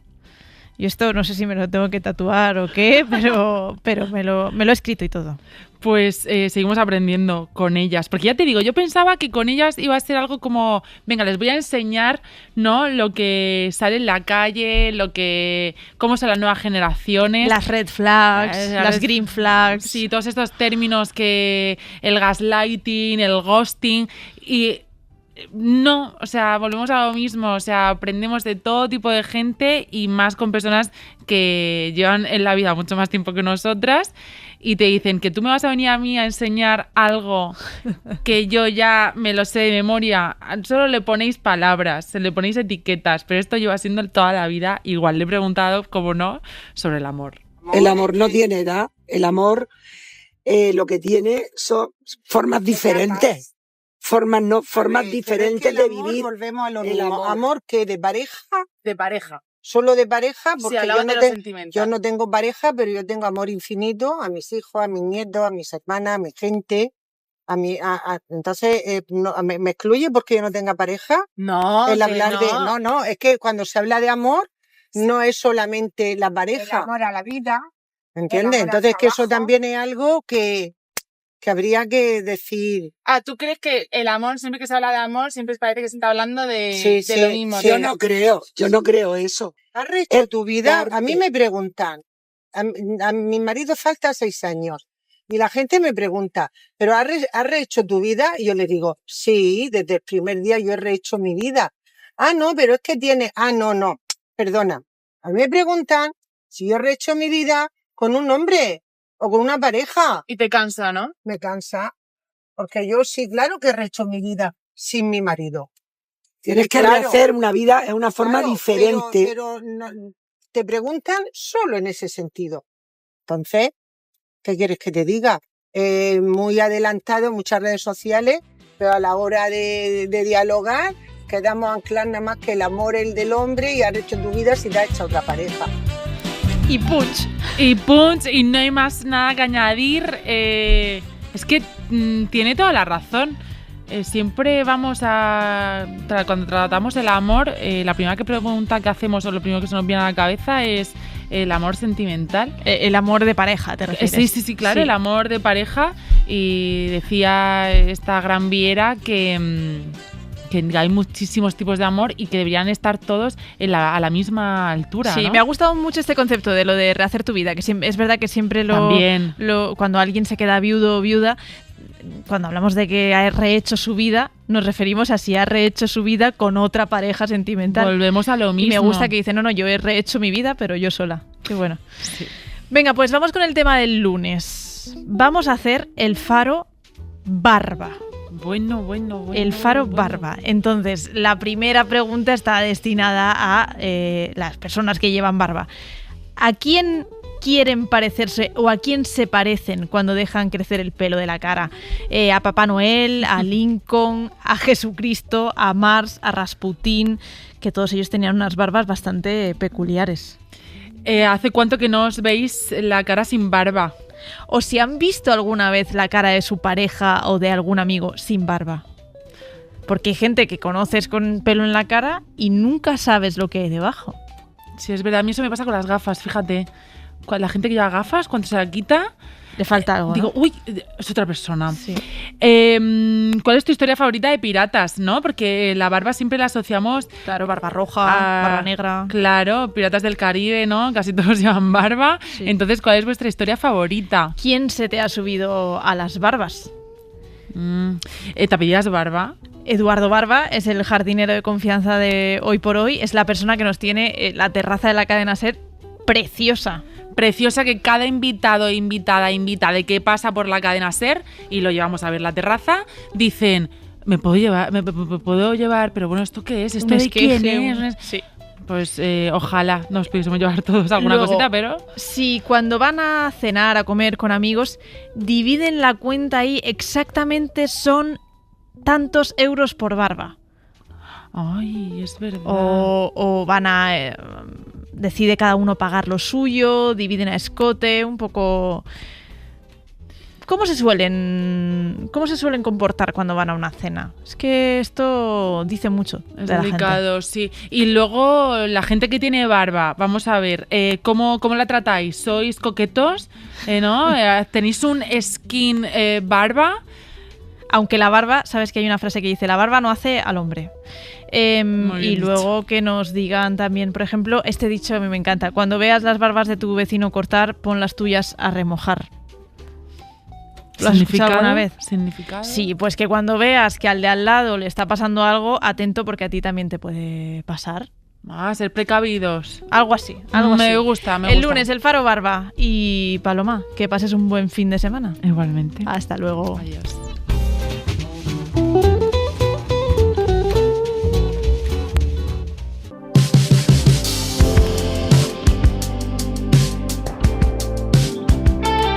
El formato de entrevista de Los Gatopardos también tiene que ver con la palabra de hoy, porque hacen un viaje por varios capítulos clave de su vida. Esta noche recordamos la visita de Ainhoa Arteta, una de esas conversaciones en las que directamente parece que no hay micros delante.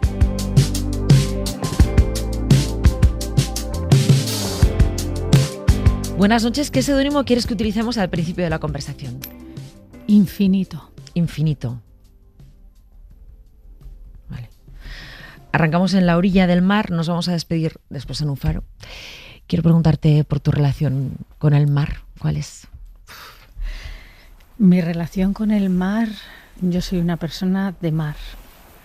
He nacido además en el Atlántico Norte y por eso mi relación con el mar desde el principio es de muchísima pasión y muchísimo respeto.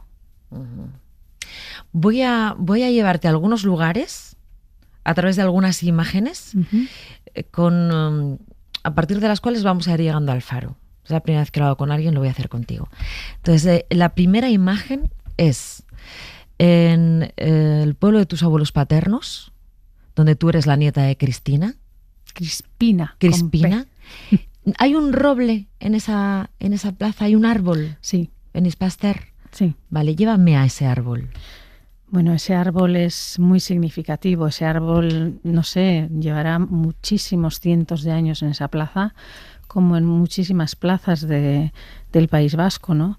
Ese árbol simboliza la reunión, digamos, de una manera como se reunía democráticamente el País Vasco en cada pueblo, se reunían siempre alrededor del roble de la plaza y después la decisión que tomaba cada pueblo en el roble de la plaza iba al roble que era el de Guernica. Por eso tiene una connotación, nunca mejor dicho, de tribu, incluso de cómo las tribus en democracia deciden y luego la decisión va al roble principal, que es el árbol de Guernica.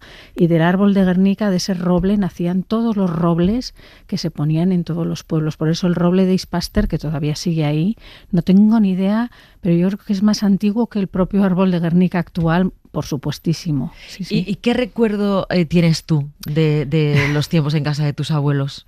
Buah, tengo muchísimos recuerdos. Pero sobre todo el roble, bueno, ya el roble no está para las reuniones.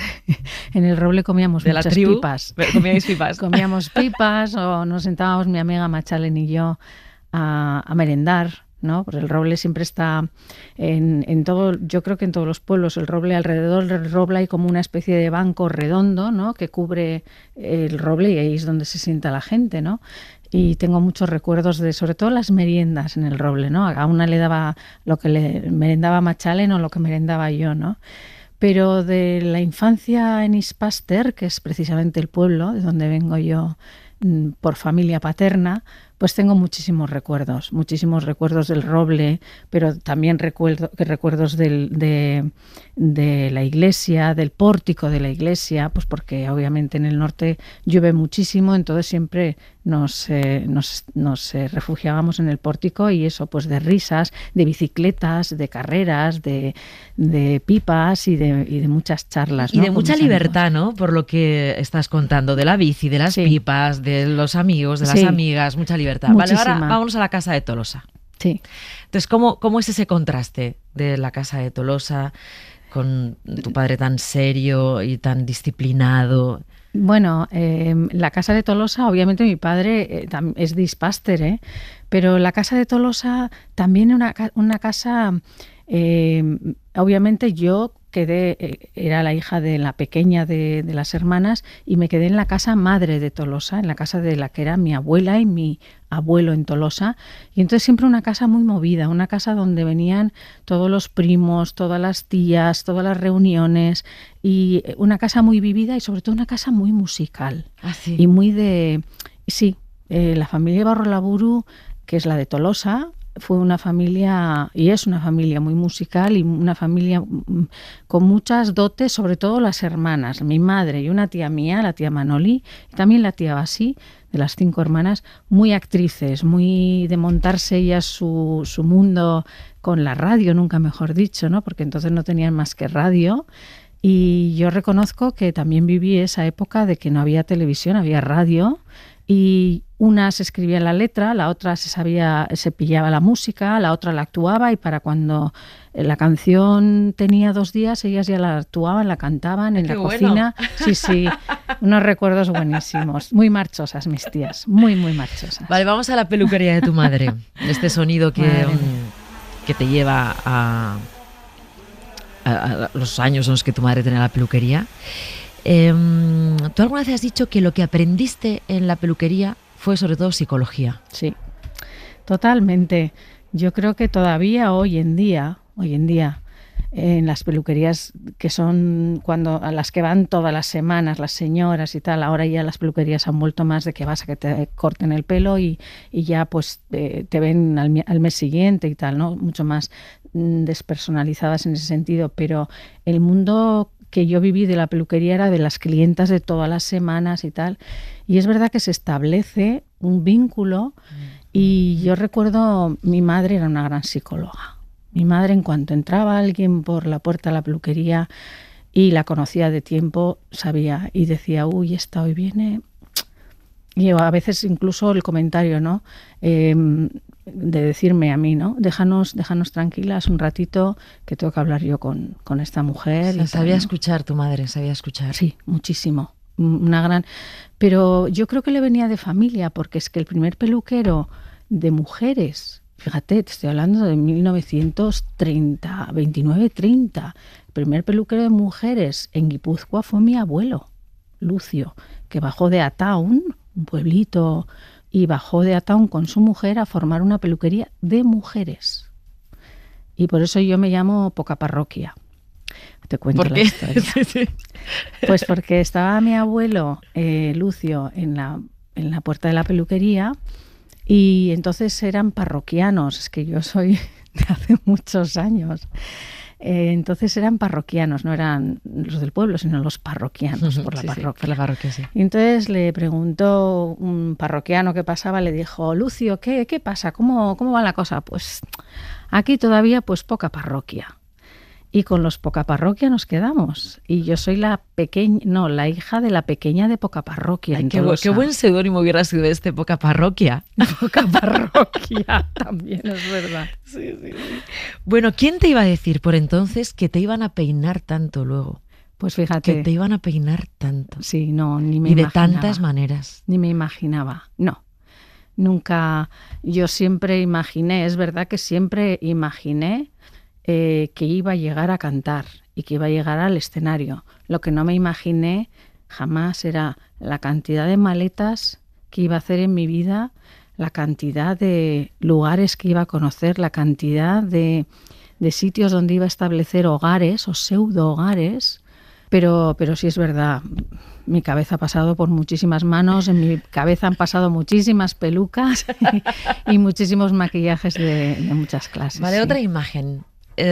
¿Tienes un hermano? Sí, un hermano, sí. Unos vaqueros viejos de tu hermano. Sí. Dime qué simbolizan esos vaqueros que él quería que le compraran, otros no se los compraban. Esos vaqueros viejos.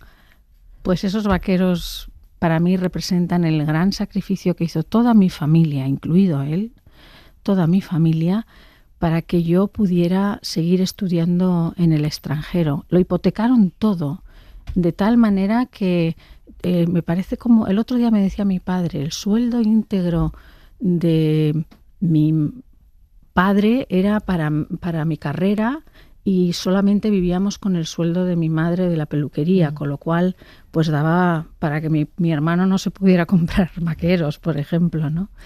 Y bueno, pues eso me hace ver y me hace sentir que esta carrera no es solo mía, no, esta carrera es de toda mi familia. Voy a otra imagen ahora que has dicho lo de viajar fuera. A ver, no sé si es un cartel o un cuadro de un burro antes de las clases con un profesor italiano. Entonces el profesor te decía, este burro rebuzna, o sea, tiene voz. Sí. Lo que vamos a hacer es otra cosa. Sí.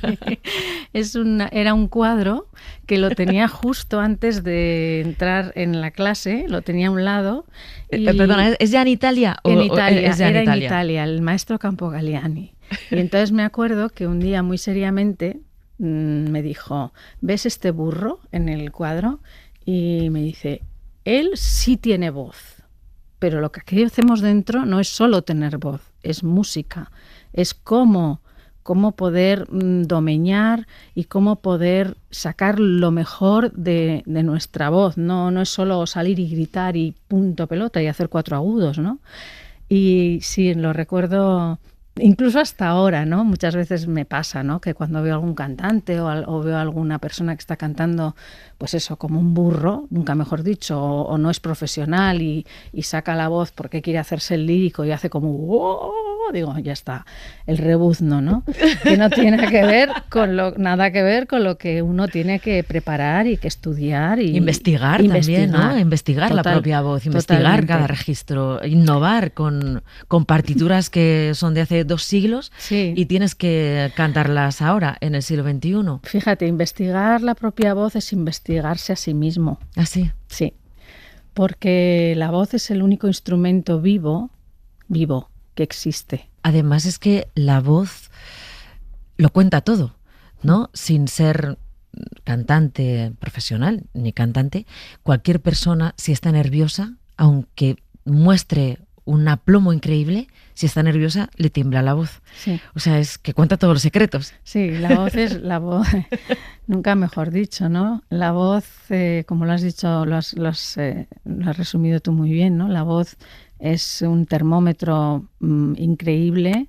No solamente, dicen que a través de los ojos se ve el alma, ¿no? Pues a través de la voz yo creo que se nota el espíritu en ese momento, o la fragilidad, o la potencia, o el saber contenerse de una persona, ¿no? ¿Por qué Ainhoa Arteta se ha puesto Infinito de seudónimo? Pues mira, esto yo creo que tiene que ver con esto que me pasó hace 3 años exactamente. Cuenta los siguientes que te pasó, pues si no están viendo la imagen. Hace 3 años tuve una septicemia, ¿no? Una septicemia provocada no por el COVID. Se han dicho tantas cosas, un paro cardíaco, no. Fue una septicemia provocada por unos cálculos en el riñón. Bueno, se me envenenó la sangre. Yo creo que fue un virus cuando me hicieron del quirófano, lo que sea. Bueno, total que bueno, pues me salvé en el último minuto. Sí, porque te puede gangrenar todos los miembros. Eso era lo de menos. O sea, el gangrenamiento de los miembros es una cosa que es, digamos que es una consecuencia de todo lo que te pasa cuando te inducen al coma y hacen que esos órganos, hacen todo lo posible para que esos órganos no vayan fallando. Y entonces utilizan, yo no me voy a meter en cosas médicas ni técnicas, pero utilizan toda la reserva de sangre para que vayan bombeando a los órganos que van fallando, ¿no? En mi caso fallaron absolutamente todos y quedó el corazón solamente. Y sé porque me lo dijeron en la familia, que llamaron, que me quedaban 3 horas de vida y que fueran pensando en que yo ya no iba a salir de ahí.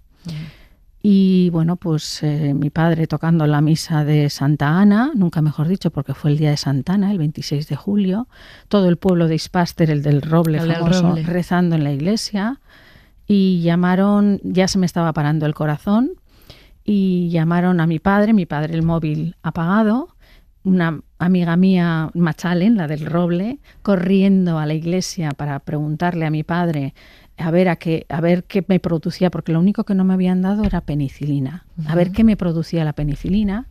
Pero para cuando llegó Machalen y tal, los médicos ya tuvieron que tomar la decisión y dijeron, mira, se nos muere porque se le para el corazón o se nos muere de un shock anafiláctico, si le da el shock por la penicilina porque soy alérgica o era alérgica. Y lo arriesgaron. y me dieron la penicilina y a raíz de la penicilina pues no sé, mi cuerpo reaccionó, no era mi momento y yo volví. Te digo que volví porque sí estuve en otro sitio. ¿Tú tienes esa intuición o esa certeza? Es certeza, ¿no?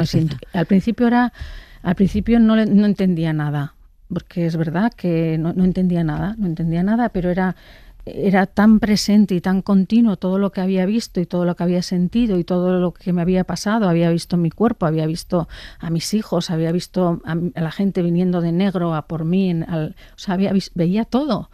Y yo no, pero pensaba, pues un sueño, ¿no? Pero luego me iban contando y decía, pero si esto yo lo he visto, si esto yo... Y entonces, claro, al final lo cotejé con un amigo mío que es médico, un oncólogo, Pera Gascón. Yo le llamé a Pera, le mandé un mensaje y le dije, Pera, me pasa esto. Y no sé si son todas las cosas médicas que te ponen o te hacen ver estas cosas, no sé qué pasa. Y entonces Pera, muy inteligente, él me dice, mira, yo no he pasado por esa situación, pero te voy a mandar la entrevista de un amigo mío, de un colega mío, que habla mucho de esto y a ver qué piensas. Y me mandó la entrevista del doctor Manuel Segarra. Fíjate, yo no le conocía de nada. Yo escuché esa entrevista y según iba escuchando esa entrevista, que la recomiendo a todo el mundo, hay muchas cosas de él ahora mismo colgadas, entonces iba diciendo una por una las cosas que yo había sentido. Yo decía, no me lo puedo creer. Es que no me lo puedo creer. Entonces le contesté a Pedro, y le dije, es que esto es lo que me ha pasado a mí. Y me dice, Pedro, no eres la única, hay mucha más gente que nos viene con estas historias. Sí. Creo que testimonios como el mío y como gente que hemos pasado por una situación así y que no estamos locos, pues no me considero loca ni muchísimo menos, creo que pueden ayudar y pueden dar luz. No lo hago en plan sensacionalista ni nada, no, lo hago en plan... para que la gente que lo ha vivido sepa que tú también lo has vivido. Sí, yo lo he vivido. Y que hay una explicación. Sí, hay una explicación. Y por eso el infinito es por eso, viene de ahí. De no morimos. De que no morimos, de que esto es infinito. ¿Sabes qué? Te voy a poner una canción, no es tuya, aunque la has cantado tú. Pero parece un poco premonitoria también. Vamos a escucharla. Voy a poner la versión de Silvio Rodríguez, de La vida. Ay.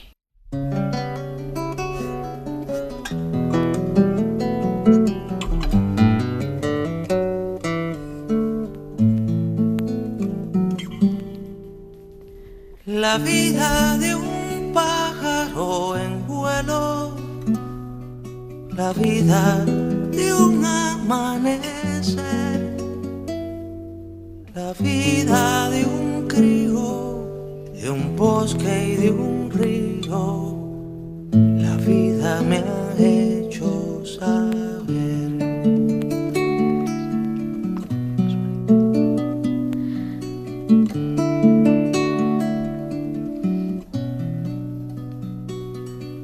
La vida del sordo y del ciego, la vida que no sabe hablar, la del triste loco, la que sabía poco, la vida me ha hecho soñar.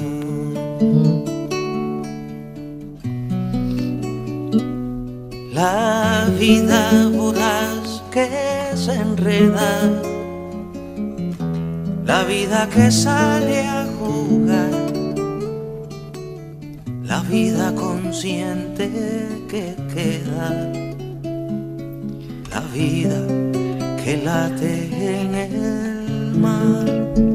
¿Dónde se va tu cabeza, Ainhoa Arteta, al escuchar esta canción que tiene tanto que ver contigo, pero en la versión original, la canción original de Silvio? ¿Y qué tiene que ver con el mar?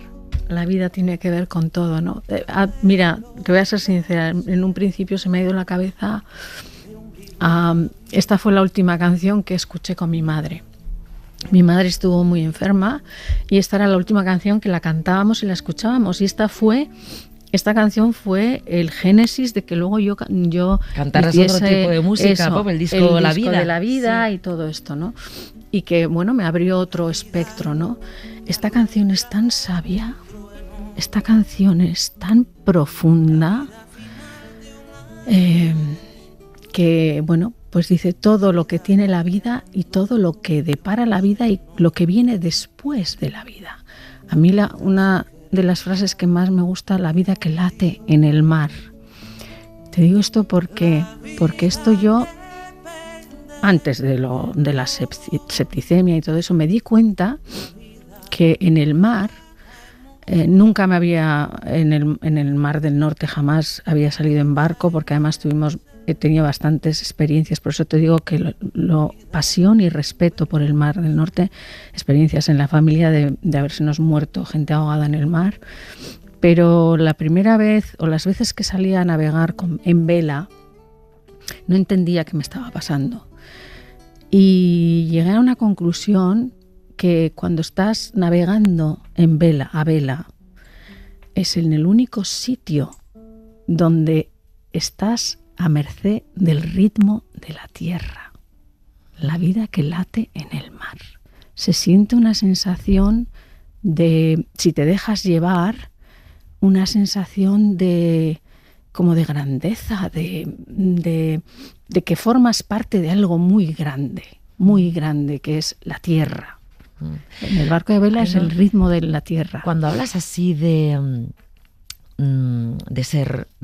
que tenemos vidas infinitas, de que no morimos, cuando cuentas con tanta franqueza este capítulo fundamental de tu vida, el irte y volver, ¿ha cambiado tu percepción también sobre el escenario? Es decir, el mundo de la ópera, que está siempre, o se ha dicho siempre, ¿no?, que tiene mucho divismo. Es verdad que alguien, una soprano como tú, en un escenario cantando una ópera de Rossini, de Puccini, de Verdi, de Mozart, me da igual, tiene que sentirse una diosa.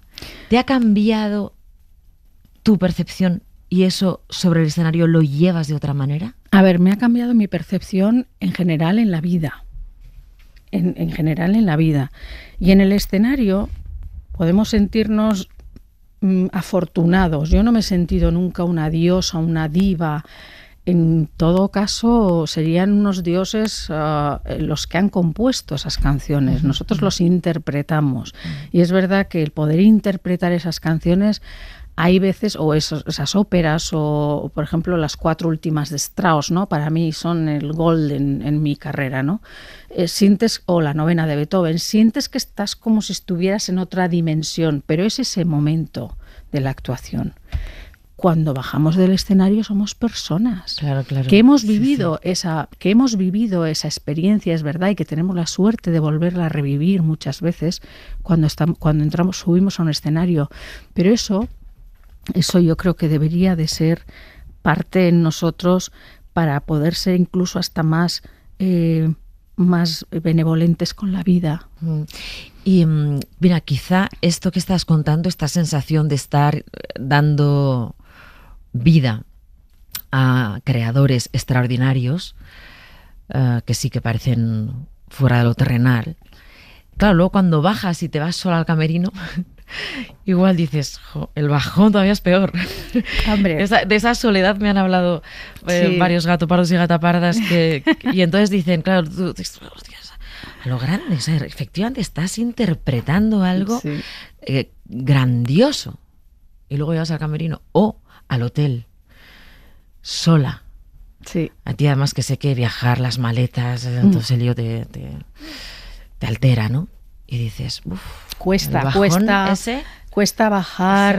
Viendo la tele. No, cuesta bajar. De hotel. Bueno, la de tabletas de Toblerone que tendré yo en las caderas, ¿no? siempre terminas porque dices... Imaginas champán, imaginas que voy a estar aquí, de repente te ves en el hotel con la tableta de Toblerone de la nevera de la habitación. Porque además siempre piensas, no, hoy de verdad que no voy a caer en la de Toblerone, para eso me compro un buen chocolate y entonces piensas, no, ni de eso nada. Y al final siempre caes en que no te has comprado el chocolate y terminas con la tableta de Toblerone. No, pero hablando en serio, es verdad que cuesta mucho, sobre todo por la adrenalina. Y la verdad es que yo tengo que decir que cuando tuve a mis hijos, ese bajón fue mucho más leve. Más llevadero. Sí, porque yo llegaba del teatro y si llegaba a casa, pues mi hijo igual estaba con fiebre, o mi hija, o muchas veces me llamaban que mi hija había cogido una infección, y he tenido en muchos casos que salir a cantar sabiendo que mis hijos estaban en la UCI, que no es nada fácil esta historia. Desde luego. Entonces todas estas cosas te hacen ser humano, te hacen ser normal, te hacen entender y ver que sí, que estás en esa gloria y que eres el vehículo de esa gloria, pero no eres la gloria. Eres un ser humano y tienes que aprender a convivir con Ainhoa, tú has contado también lo que supuso para ti volver a los escenarios, esa emoción de volver a salir, pero la percibes en el público. Sí. El público también quería volver a verte, quiere volver a verte. Ahora tienes un montón de recitales, ¿no? Ya empieza la agenda de recitales. ¿Tú sientes que el público también agradece que no te fueras, que recuperaras la voz, que vuelvas a estar en el escenario? Sí, verdaderamente sí, me emociona muchísimo. Tengo que hacer un gran esfuerzo porque cuando entras a hacer el recital, en la ópera ya es distinto, pero cuando entras a hacer el recital, el público aplaude nada más entrar, ¿no? Y yo sé lo que han sido los aplausos en mis recitales normales, ¿no? Entra el intérprete, le aplauden muy bien, de cortesía, pero es que los aplausos de mi entrada ya no son aplausos de cortesía, son aplausos de amor, más que aplausos por lo que hayas podido cantar o hayas podido hacer. Es aplauso de cariño, y ese es un aplauso que, no sé, muchas veces no sé por qué me lo merezco, ¿no? Sigo siendo la persona de siempre y lo único que hago en mi vida y he hecho en mi vida es ser lo más respetuosa con la música y con lo que tengo que interpretar. Ainhoa Arteta, vámonos a un faro. Dime con quién te gustaría estar, encontrarte, reencontrarte, si quieres estar sola también. O sea, imagínate en un faro y con quién te gustaría ese encuentro o cómo te gustaría estar. Y luego te voy a pedir que pongas una canción. Pues mira, el faro, que es como una despedida. No, o un encuentro, puede ser una bienvenida. Puede ser lo que quieras. Imaginación. Aquí la imaginación es libre. Bueno, siempre es libre, pero en el faro más, porque puedes encontrarte o reencontrarte con alguien que ya no está, lo que quieras. Yo diría que el faro para mí va a ser el símbolo, o lo quiero aceptar como el símbolo de la luz que va a quedar siempre ahí, porque el faro nunca se apaga. Sí. El faro aguanta muchas tormentas, aguanta hasta la tormenta de lo que nosotros occidentalmente llamamos la muerte. Y yo lo he dicho, y se lo he dicho a mi familia y lo he dicho a todo el mundo que me conoce, que yo el día que ya no esté físicamente, pero estaré en esa luz del faro, y lo que quiero es hacer una gran fiesta con DJ o con quien sea, pero lo que no quiero es que vengan a llorar, sino que vengan a hablar de lo bien que se lo han pasado conmigo. Los amigos, mis amigos, de verdad. Están todos invitadísimos en la campa del pueblo del Roble, de mi padre, y ahí hacer una gran fiesta porque el faro estará ahí y seguirá iluminando.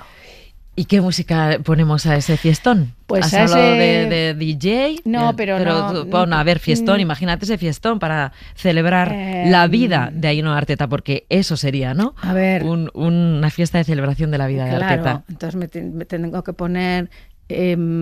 pues pondría Sin miedo de Rosana. Sin miedo de Rosana. Sin miedo de Rosana. Y en plan clásico pondría de las 4 últimas canciones de Strauss, pondría Otoño y Invierno. Bueno, pero nos vamos a quedar con este Sin miedo para imaginar a todo el mundo rodeando el roble, celebrando a Ainhoa Arteta. Ha sido un gustazo tenerte. Muchísimas gracias por venir. Teníamos muchas ganas. Mejor vivir sin miedo. lo malo se nos va volviendo bueno. Las calles se confunden con el cielo y nos hacemos aves sobrevolando el suelo así sin miedo. Con esta entrevista nos despedimos, os esperamos el domingo con el resumen semanal y el lunes para hacer el Faro Barba. Que disfrutéis el fin de semana, un abrazo. Si somos como niños, sin miedo. Para no perderte ningún episodio, síguenos en la aplicación o la web de la SER, Podium Podcast o tu plataforma de audio favorita.